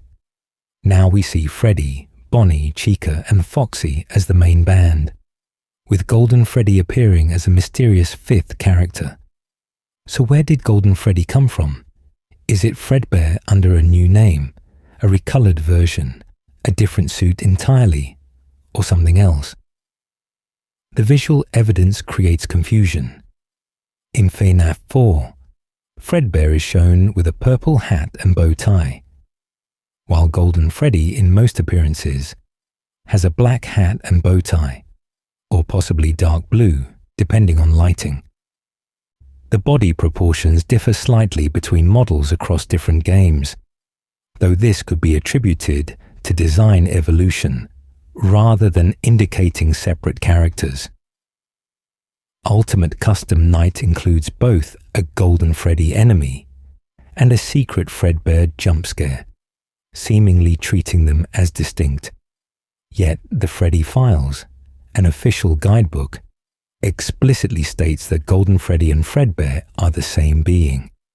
Of course, the Freddy Files is also known to contain factual errors and has been revised multiple times, so its reliability as a definitive source remains questionable. The book might have simplified a complex relationship for clarity, or it might have simply gotten the details wrong as it did with other lore elements. We can't treat guidebooks as absolutely authoritative when they contradict evidence from the games themselves. The game files from the original FNAF labeled Golden Freddy as Yellow Bear, a generic descriptor that doesn't reference Fredbear at all. It wasn't until FNAF 2 that Golden Freddy became the official name for this character. But if Golden Freddy truly is just Fredbear under a different name, why the deliberate separation in terminology? Why not simply call him Fredbear in the files? Why create a distinct name if they're meant to be identical? One popular theory proposes that Golden Freddy is what remains of Fredbear after the bite of 83 led to his decommissioning. Maybe the suit was damaged beyond proper repair, relegated to storage, eventually ending up in the back room of Freddy Fazbear's Pizza, where William Afton would later use it to stuff one of his victims. In this interpretation, Golden Freddy is physically the same suit as Fredbear, but Fredbear referred to the character as a functioning performer, while Golden Freddy refers to the decommissioned, haunted version. This theory gained support from the FNAF 3 minigames, particularly the one showing what appears to be Fredbear's family diner, with only 2 animatronics on stage, a golden bear and a yellow rabbit. That golden bear, labelled Fredbear in files, has the purple accessories matching FNAF 4's depiction. Yet later minigames showing Freddy Fazbear's Pizza during the missing children incident feature 5 animatronics, with the 5th one being a golden bear that eventually becomes associated with Golden Freddy. If these are 2 different time periods showing the same physical suit, it tracks that the name would change with the context. However, another theory suggests Golden Freddy and Fredbear are separate suits that happen to look similar. Perhaps Fazbear Entertainment created multiple Golden Bear models over the years, and what we call Golden Freddy is actually a Freddy Fazbear variant that was painted gold, distinct from the original Fredbear. This would explain the design differences in accessories and proportions. It would also explain why posters for Fredbear's family diner sometimes show characters that look like Golden Freddy, suggesting both types of golden bears existed simultaneously. The Springlock suit issue complicates matters further. We know Fredbear was definitely a Springlock suit, as evidenced by the bite of 83. We also know that after multiple Springlock failures at a sister location, the suits were decommissioned entirely and safe rooms were sealed. If Golden Freddy is Fredbear, then by the time of the missing children incident in 1985, the suit should have been locked away in a safe room, unused and inaccessible. Yet William Afton somehow stuffed a child into it during those murders, suggesting either he had access to the sealed safe rooms or the golden suit he used wasn't the same Fredbear that bit the crying child. Some theorists propose that multiple Fredbear suits existed, as was common with popular characters. Restaurants would have backup suits in case of damage or for simultaneous events. Perhaps the Fredbear that bit the crying child was destroyed or locked away, but another Fredbear suit remained accessible, which William then used for his crimes. This would mean Golden Freddy is technically a Fredbear, without being the Fredbear, resolving the timeline issue while maintaining the connection between characters. The ultimate Custom Night Fredbear Easter egg muddies the waters even further. When you trigger this secret, Fredbear appears with purple accessories and delivers an especially violent jump scare. The game treats this as distinct from Golden Freddy's appearance in the same mode. Yet the method of summoning Fredbear involves Golden Freddy specifically, as if they're different forms of the same entity or deeply connected characters rather than completely separate beings. From a lore perspective, whether Golden Freddy equals Fredbear directly impacts our understanding of the crying child's potential possession. If Golden Freddy is literally the suit that killed him, the symbolic weight of his soul ending up there becomes much more powerful. A child crushed by Fredbear's jaws, becoming Fredbear himself, trapped forever in the machine that ended his life. That's poetic tragedy on a level that resonates deeply with FNAF's themes of children being subsumed by the very entertainment meant to bring them joy. But if Golden Freddy is a different suit that merely resembles Fredbear, the connection becomes more abstract. The crying child would have had to find his way to a similar-looking bear for thematic reasons, rather than direct cause and effect. His fear of Fredbear would have to generalize to all golden bears, leading his soul to inhabit one that wasn't the specific animatronic that killed him. Possible, certainly, but lacking that visceral poetry of possession as direct consequence. For Cassidy's story, the distinction matters less.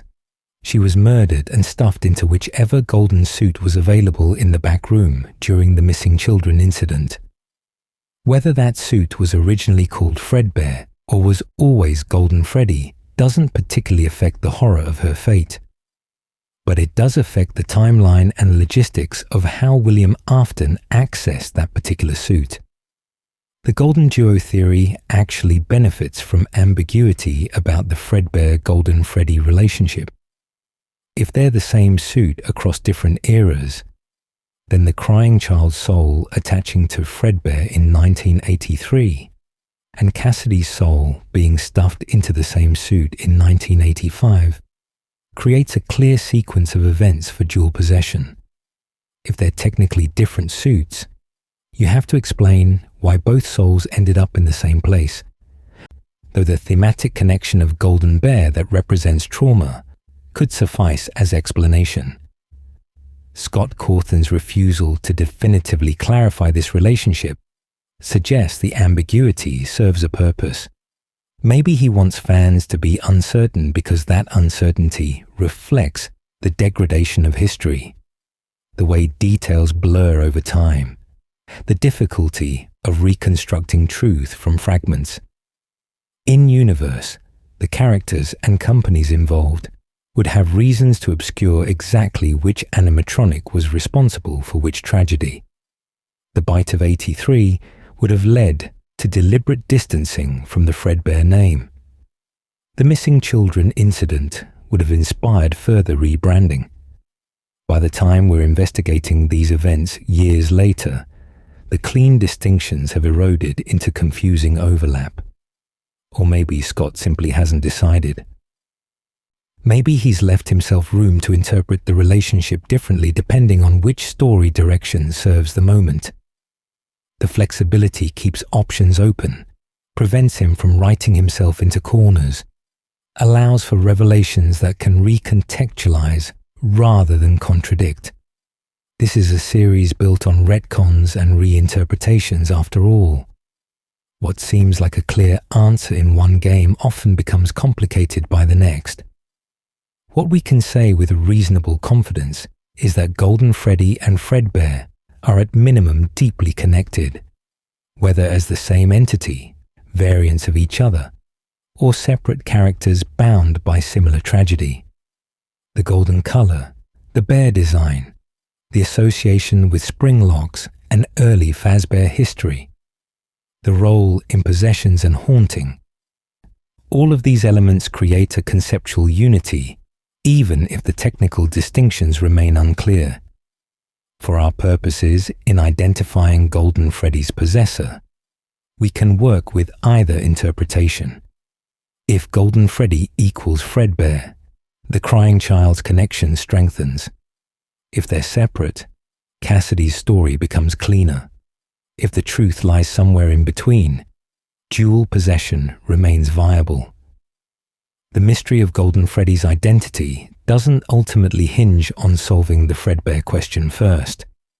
They're related mysteries, certainly, but not dependent on each other for resolution. Still, it's worth noting this confusion as yet another layer of complexity in a franchise that seems to delight in withholding straightforward answers. Every time you think you've pinned down a fact, you discover another angle that makes you question your certainty. Every time evidence points in one direction, a new detail emerges that suggests maybe you should look somewhere else. And that's by design. That's Five Nights at Freddy's working exactly as Scott Cawthon intends it to work. So whether Fredbear and Golden Freddy are one, two, or something in between, we press forward. We've got more evidence to examine. and few pieces of that evidence have proven more simultaneously helpful and frustrating than the survival logbook. We mentioned it earlier when discussing Cassidy's name reveal, but we need to take a deeper dive into exactly what that book contains and what it tells us. Let's decode those messages more carefully. The survival logbook. Decoding the messages. The 5 Nights at Freddy's survival logbook. Officially titled Freddy Fazbear's Pizzeria Simulator Survival Logbook, has proven to be one of the most important pieces of physical merchandise the franchise has ever produced. Released in December 2017, it presented itself as a fun novelty item. A journal designed to look like an employee manual for Fazbear Entertainment, filled with prompts asking readers to reflect on their work experiences, draw pictures, and answer questions about the franchise. But hidden within its pages were puzzles that would take months to fully solve and would fundamentally shape how fans understand certain characters. The book belongs to Michael Afton. This much we know with reasonable certainty. The name Mike appears on the first page with a line crossed through it, a reference to the original game where the protagonist's name in the check is Mike Schmidt. Throughout the book, someone has written in red pen, crossing out certain words, adding sarcastic comments, generally treating the earnest employee manual prompts with the cynicism of someone who knows exactly how dangerous and absurd Fazbear Entertainment actually is. This red pen belongs to Michael, filling out his logbook at some point during or after his time working as a security guard. But Michael isn't the only one writing in this book. As we discussed earlier, there are 2 other forms of text present: faded, ghostly writing that appears in pale, barely visible letters, and altered printed text where the book's original formatting has been changed in subtle ways. These additions weren't made by Michael. They were made by something else. Someone else. Spirits communicating through whatever means they have available, turning a security guard's journal into a Ouija board for the dead. The coordinate puzzle that spells out Cassidy has become the most famous element of the logbook, but it's worth walking through exactly how that code works because the methodology matters. Throughout the book, certain pages have their numbers altered. Page 29, which should just read 29, instead shows 52. Page 32 displays 39. Page 43 shows 15. These alterations appear in the printed text of the book itself, as if they were always meant to be that way, though comparing to other copies confirms they're wrong. Additionally, certain sections contain numbers that appear out of place. Page 47 features a survey question where the numbers 7 and 2 appear in an unusual sequence. Page 85 has a list where 10 and 11 are written in red ink, Michael's color, suggesting he's participating in this puzzle, whether he realizes it or not. Page 108 shows a timestamp of 8:11 on an incident report that doesn't make sense given night shift timing. When you collect all these altered numbers in sequence, you get coordinates 5,2, 3.9, 1,5, 7.2, 10,11, 8,11. Page 95 contains a word search puzzle, and if you use those coordinate pairs to locate specific letters in that grid, moving over by the first number and down by the second number, you spell out C S S I D Y. The faded text appears near many of these altered pages, drawing arrows and writing my name, directing attention toward the puzzle. Someone wants us to know their name is Cassidy. They've gone to extraordinary lengths to communicate this identity through codes and alterations, speaking through the only medium available to them. But who's doing the altering? Who's asking the questions in faded text? And crucially, who's responding? This is where interpretations diverge, and the logbook becomes truly fascinating as a lore object. The questions written in faded text are specific and pointed. "Do you have dreams?" appears on a page where Michael has drawn Nightmare Fredbear, the horrifying creature from FNAF 4. "What do you see?" appears under a mirror, as if asking someone to describe their reflection or lack thereof. "Does he still talk to you?" appears next to images of a Fredbear plush, referencing the toy that spoke to the crying child throughout FNAF 4. "The party was for you" appears in a section about planning parties, directly calling back to the birthday celebration that ended in the bite of 83. These questions make sense if they're directed at the crying child. They reference his specific experiences, his nightmares, his Fredbear plush, his birthday tragedy. They're trying to get him to remember, to acknowledge his identity, to engage with his past. Someone is reaching out to the crying child through this logbook, attempting communication, and the altered text responds, where the book asks Michael to rate his feelings on scales of 1 to 10. Some of the categories have been changed. "I can't see" appears where other text should be. "It was for me" shows up in response to the party question. These altered responses align with the crying child's state after the bite of 83. Severe head trauma that would affect vision, confirmation that yes, the party was his. Someone is answering those faded text questions through the only means available, changing what's already printed because they don't have the power to write freely. If the faded text belongs to Cassidy, as the coordinate puzzle suggests, then Cassidy is asking questions and the crying child is responding through altered text. They're having a conversation, a slow, painstaking exchange through a logbook that probably takes place across different planes of reality, mediated through Michael's possession of the physical book. This interpretation supports GoldenDuo perfectly. Two souls in Golden Freddy, trying to communicate with each other, using Michael's logbook as a meeting ground because he represents their connection to the living world. However, an alternate interpretation proposes that Cassidy is behind both the faded text and the altered text, asking questions and answering them as a way to reach out to Michael specifically. Under this reading, the questions aren't for the crying child at all, but for Michael, who is the crying child, who survived the bite of 83, but had his memories damaged or suppressed. "Do you remember your name?"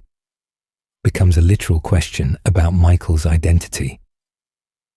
"The party was for you" becomes Cassidy, trying to trigger Michael's memories of being the crying child. This interpretation requires believing the Mike victim theory, which proposes Michael Afton and the crying child are the same person. Mike victim is one of the more controversial theories in the fandom, requiring significant reinterpretation of evidence from multiple games. It proposes that the crying child didn't actually die from the bite of 83, or was somehow resurrected, and grew up to become Michael Afton, the protagonist of Sister Location and likely other games. The hospital flatline at the end of FNAF 4 would have to be a fake out, or represent something other than death. The child's severe injuries would have to be survivable, and Michael's apparent ignorance of his past would need explanation, perhaps through memory loss from the head trauma. Most fans reject Mike victim because the evidence against it seems overwhelming. The FNAF 4 death scene plays a flatline sound, a universally recognized symbol of death in medical contexts. The survival logbook shows Michael drawing Nightmare Fredbear and crossing out new difficulties to write certain death, suggesting he remembers the nightmares from a traumatic past, but also clearly survived where his brother didn't. And Sister Location's final scene features Michael's speech about searching for something, coming to understand his father's work, which makes more narrative sense if Michael is the older brother living with guilt, rather than the victim who inexplicably survived and matured. But if we reject Mike victim, we have to explain why Cassidy would ask the crying child questions through Michael's logbook specifically. The answer lies in the nature of how spirits interact with the physical world in FNAF. They can manipulate objects, create images, alter what exists, but their agency is limited. Michael possesses this logbook physically. He carries it through locations, writes in it, leaves it places where spiritual energy concentrates. The book becomes an anchor point, a touchstone that spirits can access and modify because of its connection to someone who still walks in the living world. Cassidy can write in faded text because she has power, that supernatural strength that we discussed when examining Ultimate Custom Night. But the crying child, if he's there at all, is weaker. He can only alter what already exists. He can't create new text, but can change existing words and numbers through concentrated effort. So Cassidy asks questions in Michael's logbook because that's where she can reach the crying child. And the crying child responds through alterations because that's the limit of what he can do. Together, they're having the only conversation available to them. There's also a third puzzle in the survival logbook that deserves mention, though it's proven more controversial. Using different methodology involving the Foxy grid, on page 95, some theorists have decoded another name, Evan. This would supposedly be the crying child's real name, finally giving him an identity beyond crying child or bite victim. The solve involves mirroring parts of the grid and reading specific squares in sequence. And while some fans accept this as legitimate, others view it as too reaching, seeing patterns that aren't really there. The Evans solve doesn't have the same clarity as the Cassidy solve. It requires more subjective interpretation, more assumptions about how the puzzle works. Scott Cawthon has neither confirmed nor denied it in his typically ambiguous fashion.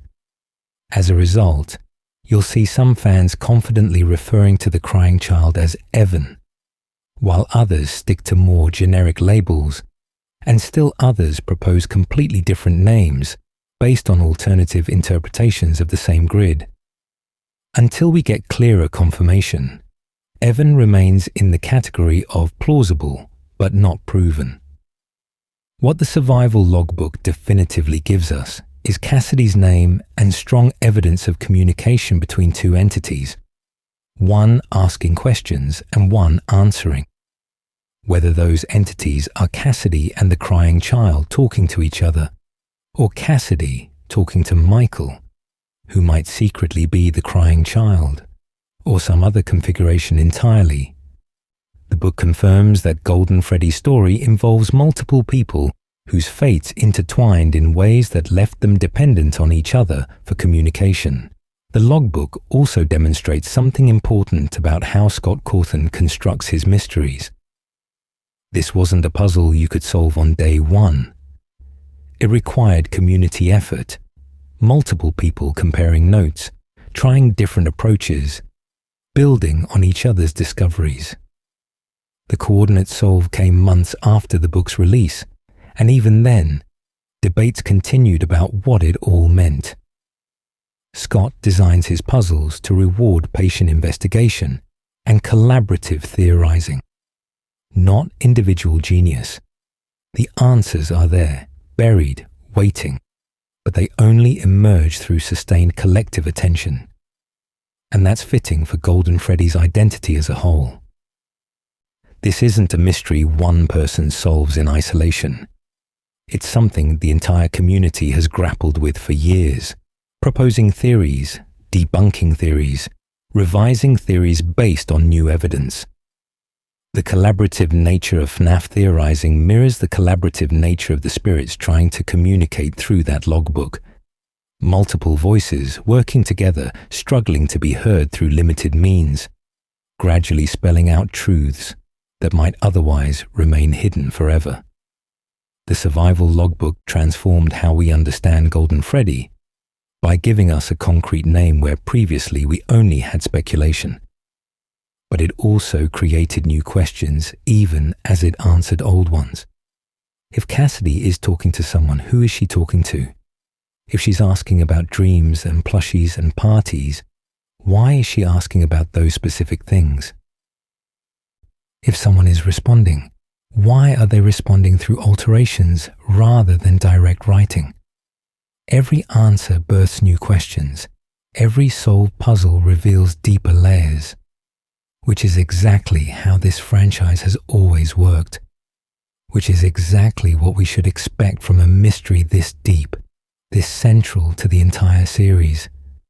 Golden Freddy's identity isn't meant to be simple. It's meant to be the kind of thing people discuss and debate and theorize about for years, because in that discussion, in that debate, the community builds something together: understanding, connection, shared experience of trying to solve the unsolvable. So what have we actually learned? What can we say with confidence versus what remains speculation? Let's take stock of the evidence and separate fact from theory. Evidence analysis. What we know for certain. After wandering through theories, parallels, and possibilities, we need to anchor ourselves in what we can actually prove. What does the evidence tell us definitively about Golden Freddy's identity? And where do we cross from solid ground into speculation?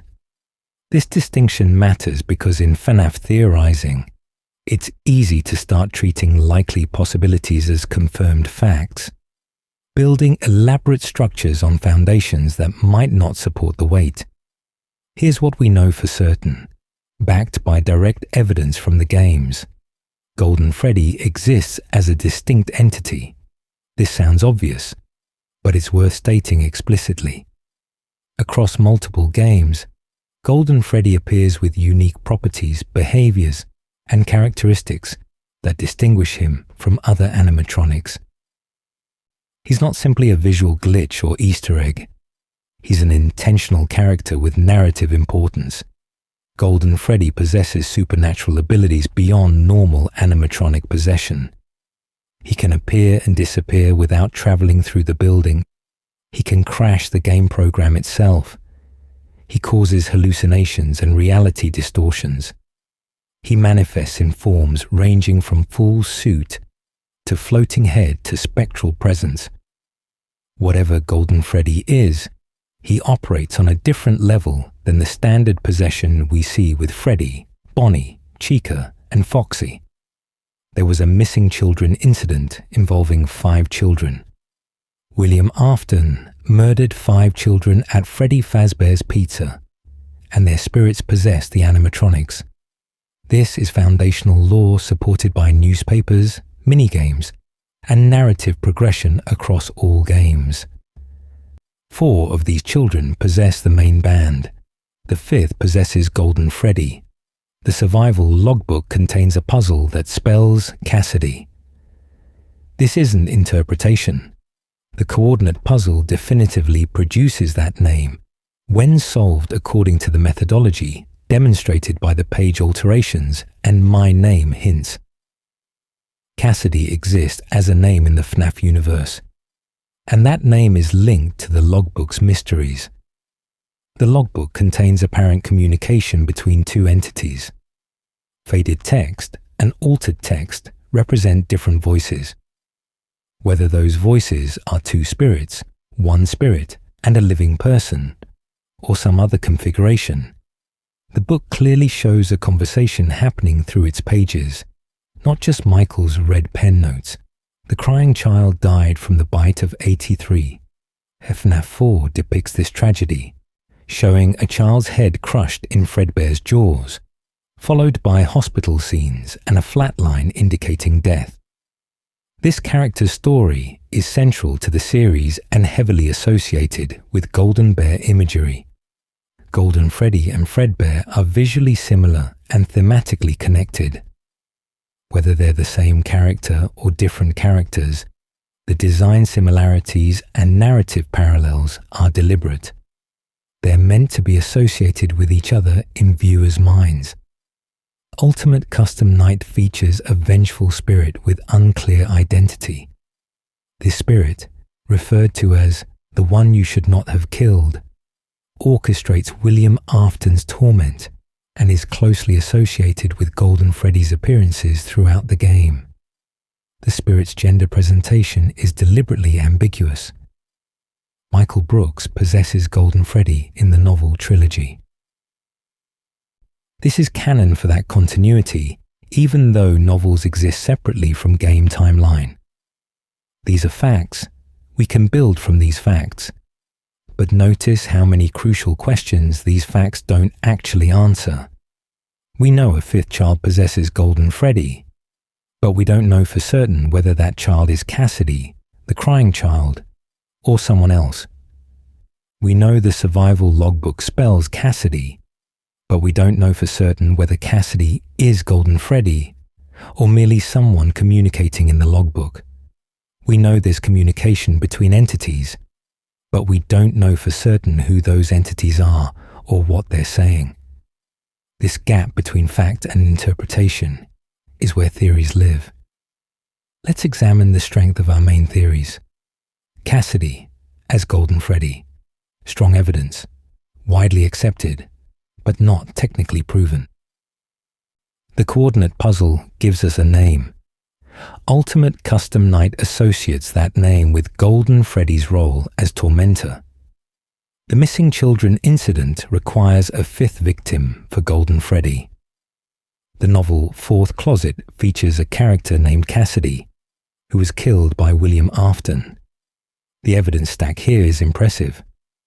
Most of the community treats this as effectively confirmed. However, technically, we don't have explicit in-game text saying Cassidy possesses Golden Freddy. We have a name revealed through a complex puzzle in an external merchandise item. We have associations and parallels. We have Ultimate Custom Night's gender-neutral vengeful spirit, who might be Cassidy, but isn't definitively named.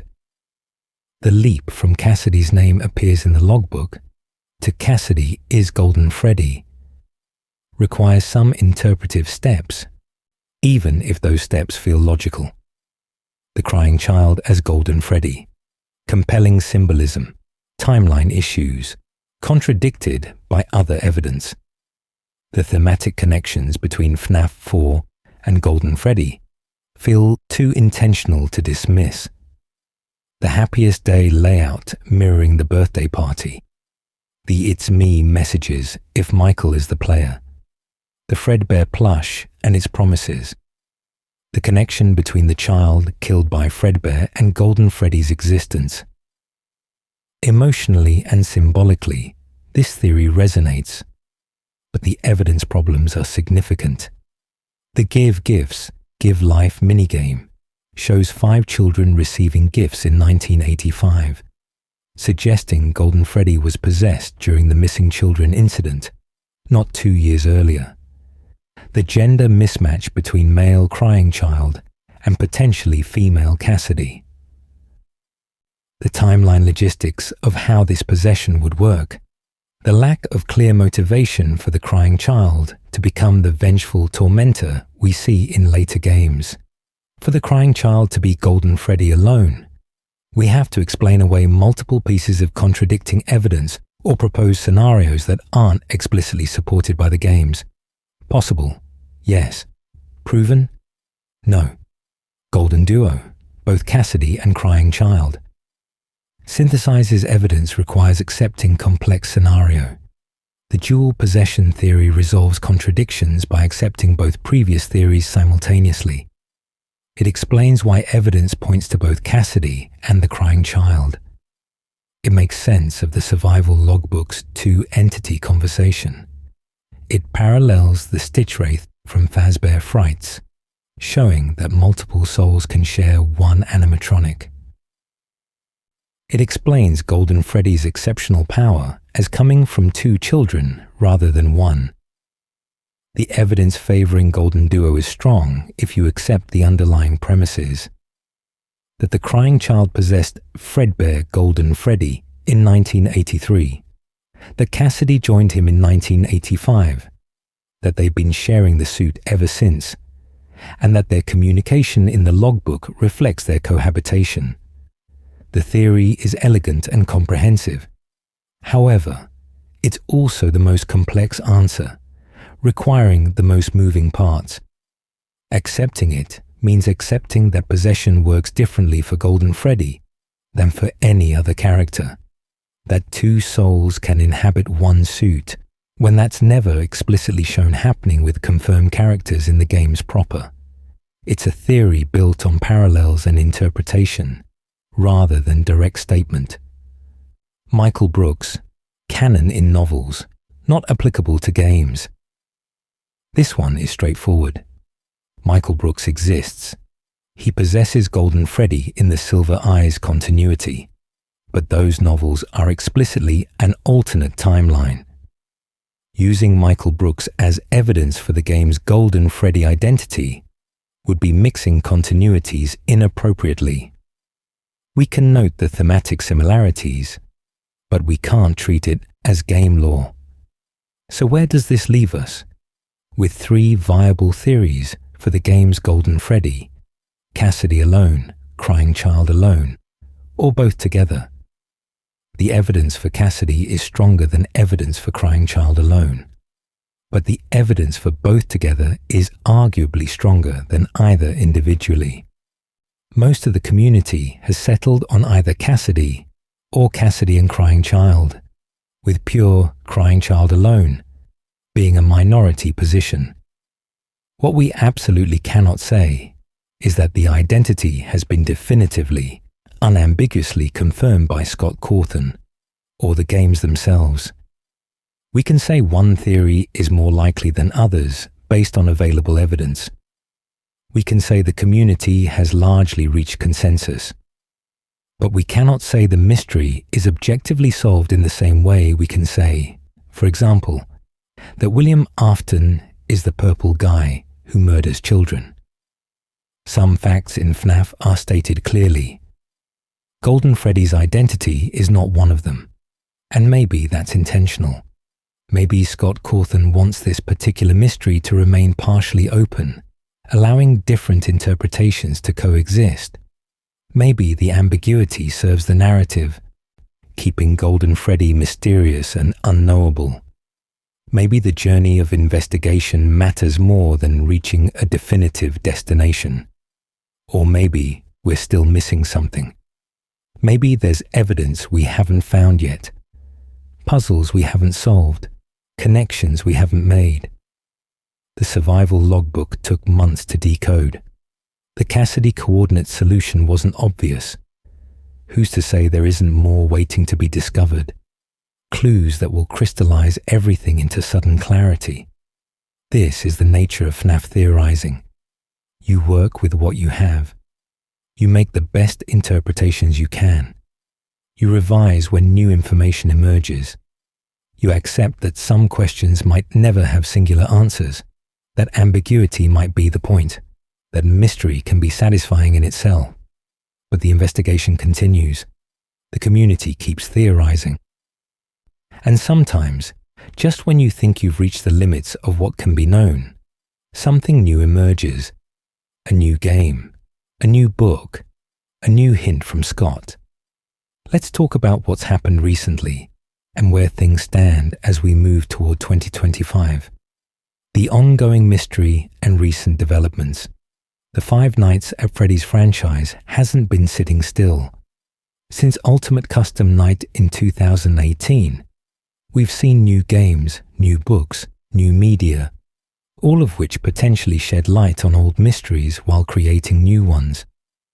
And some of these recent developments have direct implications for Golden Freddy's identity, either reinforcing existing theories or complicating them further. Help Wanted, released in 2019, brought FNAF into virtual reality and introduced the Glitch Trap storyline. But it also contained references to earlier lore through its collectible items and hidden tapes. The Golden Freddy mask could be found as a collectible, maintaining the character's presence in the series' ongoing narrative. But perhaps more significantly, Help Wanted featured a specific unlock code. Typing 1983 on a specific terminal unlocked the puppet memory doll, directly connecting that year to Charlotte Emily's death. Some theorists noted that 1983 was also the year of the bite, suggesting continued importance of that date across the expanding timeline. Special Delivery, the mobile augmented reality game, brought Golden Freddy to players' actual living spaces through AR technology. But it did something interesting with his characterization. The emails and communications surrounding Golden Freddy's addition to the game described him as particularly aggressive and unpredictable, someone even Fazbear Entertainment's in-universe developers couldn't fully control. This portrayal of Golden Freddy as existing partially outside normal rules, as being more dangerous and autonomous than other characters, reinforced the sense of his exceptionalism that we've discussed throughout this investigation. The Fazbear Frights book series, running from 2019 to 2021, provided the Stitchwraith storyline that became crucial evidence for GoldenDuo theory. But those stories also introduced Andrew, a boy with curly black hair who holds William Afton in endless torment, paralleling Cassidy's apparent role in Ultimate Custom Night. Andrew is never explicitly stated to be the game's version of Cassidy, but the similarities are deliberate enough that many theorists treat them as parallel characters, suggesting Cassidy shares Andrew's relentless vengefulness. Security Breach, released in late 2021, largely focused on new storylines involving Gregory and Glamrock Freddy, moving the series into a new era both chronologically and thematically. Golden Freddy didn't appear directly in Security Breach's main gameplay, which some fans found disappointing. However, the game's endings and post-release content included references to old mysteries, maintaining connections to earlier lore even as the franchise expanded in new directions. The Tales from the Pizzaplex book series, which began in 2022 and continues into 2024, has explored various aspects of the franchise's universe through short stories. While these books maintain the same continuity separation as previous novels, they've touched on themes of possession, memory, and identity in ways that resonate with Golden Freddy's story. Some stories feature children's consciousness surviving in unexpected forms, artificial intelligences that mimic human souls, and the blurring lines between death and digital existence. Perhaps most significantly, the Week Before interactive novel, released in late 2023, provided new context for early FNAF timeline events. In that story, Phone Guy encounters what appears to be Golden Freddy after listening to audio from the Bite of 83, directly connecting Golden Freddy's presence to that tragedy. While the Week Before's canon status remains somewhat unclear, like all the book series, the intentional link it draws between the crying child's death and Golden Freddy feels significant. Throughout 2024, the FNAF community has continued analyzing existing evidence with fresh perspectives. Various YouTubers and theorists have proposed refinements to existing theories, noting connections between old games and new releases, arguing about timeline placements and character motivations. The consensus around Cassidy is Golden Freddy, or both Cassidy and Crying Child are Golden Freddy, has solidified, but debates continue about specific details and implications. The upcoming FNAF movie sequel, announced for release in late 2025, brings renewed attention to foundational lore. The first movie, released in 2023, took significant liberties with the story, creating its own version of events rather than faithfully adapting the games. Golden Freddy appeared in the film as a spectral presence associated with a murdered child, but the movie's version of events diverged enough from game lore that using it as evidence would be inappropriate. Still, the movie's approach to Golden Freddy as the most powerful and mysterious of the animatronics reflected community understanding, even while changing specific details. What's notable about the recent years is that despite all these new releases, despite new games and books and media, the core mystery of Golden Freddy's identity hasn't been definitively resolved. Scott Cawthon and Steel Wool Studios could have answered this question explicitly. They could have included a scene or document or minigame that states clearly, Cassidy is Golden Freddy, or the crying child is Golden Freddy, or both possess Golden Freddy. They haven't done that. The ambiguity persists. This continued ambiguity suggests several possibilities. Either Scott genuinely wants this mystery to remain open-ended, allowing fans to form their own conclusions based on the evidence they find most compelling, or he's waiting for the right narrative moment to provide definitive answers, saving the revelation for a future game or book that will recontextualize everything we thought we knew. Or perhaps he himself hasn't fully decided, leaving options open until the story demands specific answers. There's also the possibility that from Scott's perspective, the question has been answered sufficiently. The survival logbook gave us Cassidy's name. Ultimate Custom Night showed Golden Freddy's role as tormentor. The Stitchwraith demonstrated dual possession mechanics. From that perspective, fans have everything they need to understand Golden Freddy's identity, and further explicit confirmation would be redundant. The evidence is there for those willing to piece it together, but that's not how the community experiences it. For many fans, the evidence feels tantalizingly close to complete, but not quite satisfying.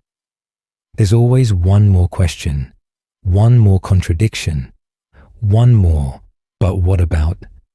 that prevents full closure. And maybe that's the point. Maybe Golden Freddy is meant to be the franchise's eternal mystery, the question that never fully resolves, the character who resists definitive explanation. Looking toward the future, what might finally clarify Golden Freddy's identity? A few possibilities exist. A new mainline game could include minigames or documents that explicitly show possession events, confirming which soul or souls inhabit which animatronics. This would be the most straightforward resolution, though it would require Scott to abandon his preference for ambiguity. A future book could tell a story parallel to the games that makes the answer obvious through comparison. The Stitchwraith already did this to some extent, but a more direct parallel specifically addressing Golden Freddy could cement interpretations. Scott could simply state the answer in an interview, post, or commentary. He's occasionally clarified lore points directly when community confusion reaches certain levels. Though historically, he's been more likely to confirm what's wrong than to confirm what's right. Their FNAF movie sequels might treat Golden Freddy's identity more explicitly, and while movie canon wouldn't directly confirm game canon, it might signal Scott's preferred interpretation. Or nothing might change.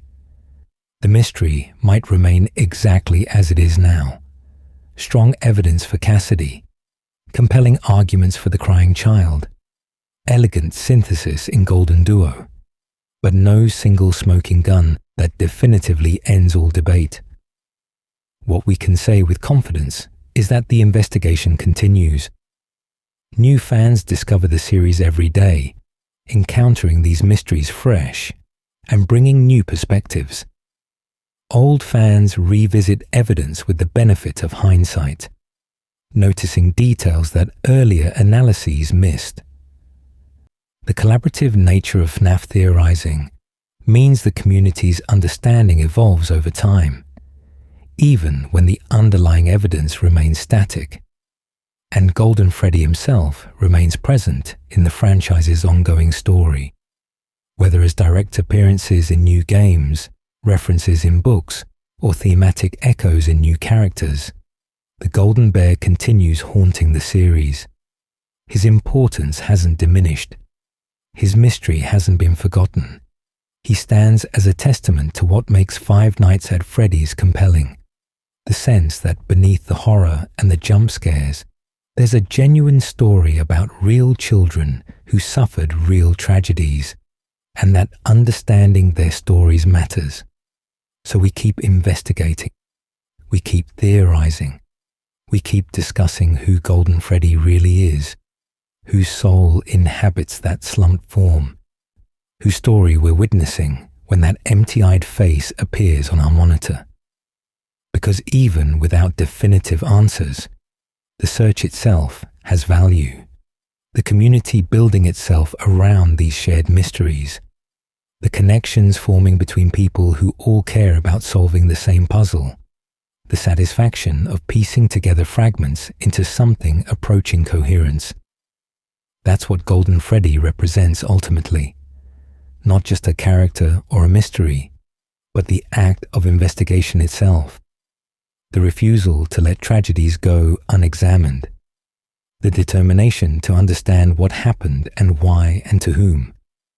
The belief that even when stories are deliberately obscured, even when evidence is scattered and contradictory, even when the answers remain frustratingly out of reach, the effort to seek truth still matters. And perhaps that's the most important thing we can say about Golden Freddy's identity. Regardless of whether the answer is Cassidy, the crying child, both, or something we haven't even considered, what matters is that these are children who deserved better. Children whose lives were stolen. Children whose stories deserve to be heard and understood and remembered. The technical details of possession mechanics pale beside that simple truth. So let's bring this investigation to a close.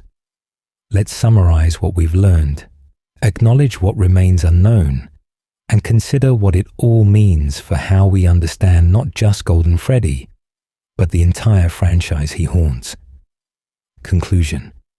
After wandering through decades of timeline, examining evidence from games and books and merchandise, analyzing theories ranging from simple to complex, we arrive back where we started, with a question: who is really inside Golden Freddy? And with an answer that's simultaneously unsatisfying and perfect. We're not entirely sure, but we have some very good ideas, and perhaps that's exactly as it should be. Perhaps the journey through this mystery, the examination of evidence, the weighing of theories, the debates and discussions, all of this matters more than arriving at a single definitive answer. The process of investigation teaches us how to think critically about narrative, how to assemble coherent interpretations from scattered clues, how to hold multiple possibilities in mind simultaneously without needing immediate resolution. These are valuable skills that extend beyond just understanding a video game's lore. They're approaches to mystery and storytelling that make us better readers, better thinkers, better at engaging with complex narratives wherever we find them. Think about what we've accomplished in this investigation. We've traced the history of a character across multiple games and media. We've decoded puzzles hidden in books and minigames. We've analyzed behavior patterns and supernatural abilities. We've compared different continuities and identified meaningful parallels. We've examined gender presentation and its narrative implications. We've considered how possession mechanics work in this universe and what exceptions might exist. We've built timelines and identified contradictions and proposed solutions that account for those contradictions. This is real intellectual work, real problem solving, real engagement with a text that rewards careful attention. And we've done it as a community. No single person solved the survival logbook's coordinate puzzle. It took multiple theorists, sharing discoveries, building on each other's work, gradually assembling the pieces into a coherent solution. The same pattern repeats throughout FNAF theorizing. Individual insight combines with collective effort to illuminate mysteries that would remain dark if we worked alone. Golden Freddy's identity, whatever it ultimately proves to be, represents the power of collaborative investigation. The answer matters, yes, but the community that forms around seeking that answer matters just as much. The preponderance of evidence points toward Cassidy, a child murdered during the missing children incident in 1985, whose name was revealed through the coordinate puzzle in the survival logbook. Cassidy, as Golden Freddy explains, ultimate Custom Night's vengeful spirit, accounts for the fifth missing child, who needed to possess something, and aligns with the franchise's broader narratives about William Afton's victims seeking revenge. Most of the FNAF community has accepted this as the answer, and the evidence supporting it is substantial enough that treating it as effectively confirmed isn't unreasonable. But the crying child's connection to Golden Freddy cannot be dismissed. The thematic parallels are too deliberate, the symbolic weight too heavy, the repeated visual and narrative links too intentional to be coincidental. Whether he possesses Golden Freddy alone, shares the suit with Cassidy, or influences the character in some other way, the boy killed in the Bite of 83 is fundamentally connected to this mystery. Ignoring that connection means ignoring a significant portion of what makes Golden Freddy meaningful to the larger story.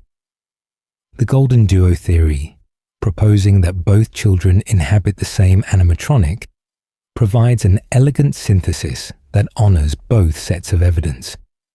It resolves contradictions by accepting complexity. It mirrors the Stitchwraith from Fazbear Frights, demonstrating that the mechanics of dual possession exist within this universe. It explains the survival logbook's two-entity conversation. It accounts for Golden Freddy's exceptional power and his unique properties. For many theorists, this represents the most complete and satisfying answer available, but we must acknowledge uncertainty. Scott Cawthon has not provided explicit, unambiguous confirmation of Golden Freddy's identity in the games themselves. We have names revealed through complex puzzles in external merchandise. We have parallels in books that exist in alternate timelines. We have behaviors and characteristics that suggest certain conclusions. We don't have a minigame where text appears on screen saying Cassidy is Golden Freddy, or the crying child possesses Fredbear. The closest we get to definitive statement is the survival logbook's coordinate puzzle, and even that requires interpretation about what that name's presence means. This ambiguity could be frustrating. It could feel like Scott is withholding answers unnecessarily, keeping fans in the dark out of some perverse desire to maintain mystery for mystery's sake. But I think the ambiguity serves a deeper purpose. It keeps us engaged. It keeps us thinking. It keeps us talking to each other, comparing notes, building theories, revising understanding as new evidence emerges. The journey of investigation becomes as important as the destination, and the community that forms around shared mystery creates connections that wouldn't exist if everything was spelled out clearly. Golden Freddy, whoever he is, represents the heart of what makes Five Nights at Freddy's compelling. Not the jump scares or the gameplay mechanics, though those are certainly part of the appeal, but the sense that beneath all the horror, there are real stories about real children who suffered real tragedies. Children whose names and identities and experiences matter. Children who deserve to be remembered and understood, rather than reduced to props in someone else's nightmare. Whether Golden Freddy is Cassidy alone, fighting back against the murderer with supernatural determination that transcends death itself, or the crying child alone, a gentle soul who became connected to the very machine that killed him, still trying to communicate with the brother who didn't mean for things to end so horribly. Or both children together, two tragedies converging in one golden suit, finding ways to communicate with each other across the void, supporting and perhaps conflicting with each other as they navigate existence beyond life. Whichever truth proves closest to correct, Golden Freddy represents childhood innocence destroyed and the refusal to let that destruction be forgotten. The mystery of Golden Freddy's identity has been with us since the very first game. That initial encounter in the original Five Nights at Freddy's, when a golden bear materialized in your office and crashed your game, signaled immediately that this character was different, special, important in ways that wouldn't become clear for years. And now, more than a decade later, we're still discussing who that character is, what they mean, how they fit into the larger narrative. That longevity speaks to the power of mystery when handled well. Scott Cawthon could have explained everything immediately. He could have included explicit backstory dumps, clear timelines, unambiguous answers to every question. Instead, he created something that rewards attention and investigation, that deepens the more you examine it, that resists simple resolution while remaining coherent enough to theorize about productively. Golden Freddy is the purest expression of that approach, a character defined by absence and presence simultaneously, a ghost who haunts narrative as much as location, an identity that shifts depending on which evidence you weight most heavily, a mystery that might never fully resolve but remains endlessly fascinating anyway. So who is really inside Golden Freddy? Cassidy, almost certainly, based on the strength of evidence from the survival logbook and ultimate custom night. The crying child, quite possibly, given the thematic connections and the compelling case for dual possession. Michael Brooks, in an alternate continuity, showing us what this character represents across different timelines. Someone else entirely, in theories we haven't fully developed yet, waiting for future evidence to illuminate new possibilities. But beyond names and timelines and possession mechanics, Golden Freddy is a child who died. Golden Freddy is tragedy given form. Golden Freddy is the reminder that in this universe, where animatronics come to life and pizzerias hide dark secrets, at the center of everything are children who deserved better. Children whose stories matter. Children who refuse to be forgotten. And that, perhaps, is the most important answer we can give. More important than definitively solving whether it's Cassidy or the crying child, or both. More important than resolving every contradiction and explaining every piece of evidence. Golden Freddy matters because the child or children inside matter. Their suffering was real within the fiction. Their desire for justice or peace or simply to be heard. These are motivations we can understand and empathize with, even when the specific details remain unclear. So when you encounter Golden Freddy in the games, slumped in your office or flickering through hallways, remember that you're not just facing a gameplay obstacle. You're witnessing the echo of tragedy. You're in the presence of a child who should still be alive. You're being asked to remember, to understand, to care about stories that are difficult and painful and heartbreaking. That's the power of Five Nights at Freddy's at its best. That's what Scott Cawthon achieved when he created this franchise. Horror that makes you think. Mystery that makes you engage. Tragedy that makes you feel. And at the center of it all, a golden bear with empty eyes, waiting in the shadows, carrying a story we're still learning to fully understand. Thank you for spending this time with me tonight, exploring this mystery together. Whether this confirmed theories you already held, introduced you to new possibilities, or simply provided familiar territory to revisit as you drifted towards sleep, I hope it was worthwhile.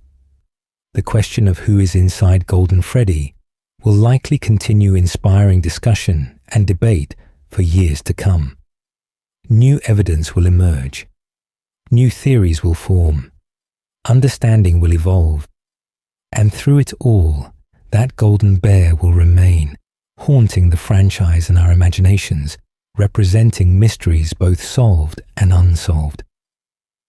If you enjoyed this deep dive into one of FNAF's most enduring questions, please consider liking and subscribing.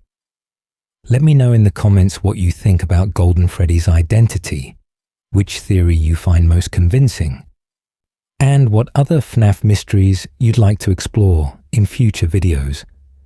Your engagement helps the channel grow and tells me what content resonates most. Until next time, may your nights be peaceful, your theories well-founded, and your encounters with golden bears purely fictional. Sleep well.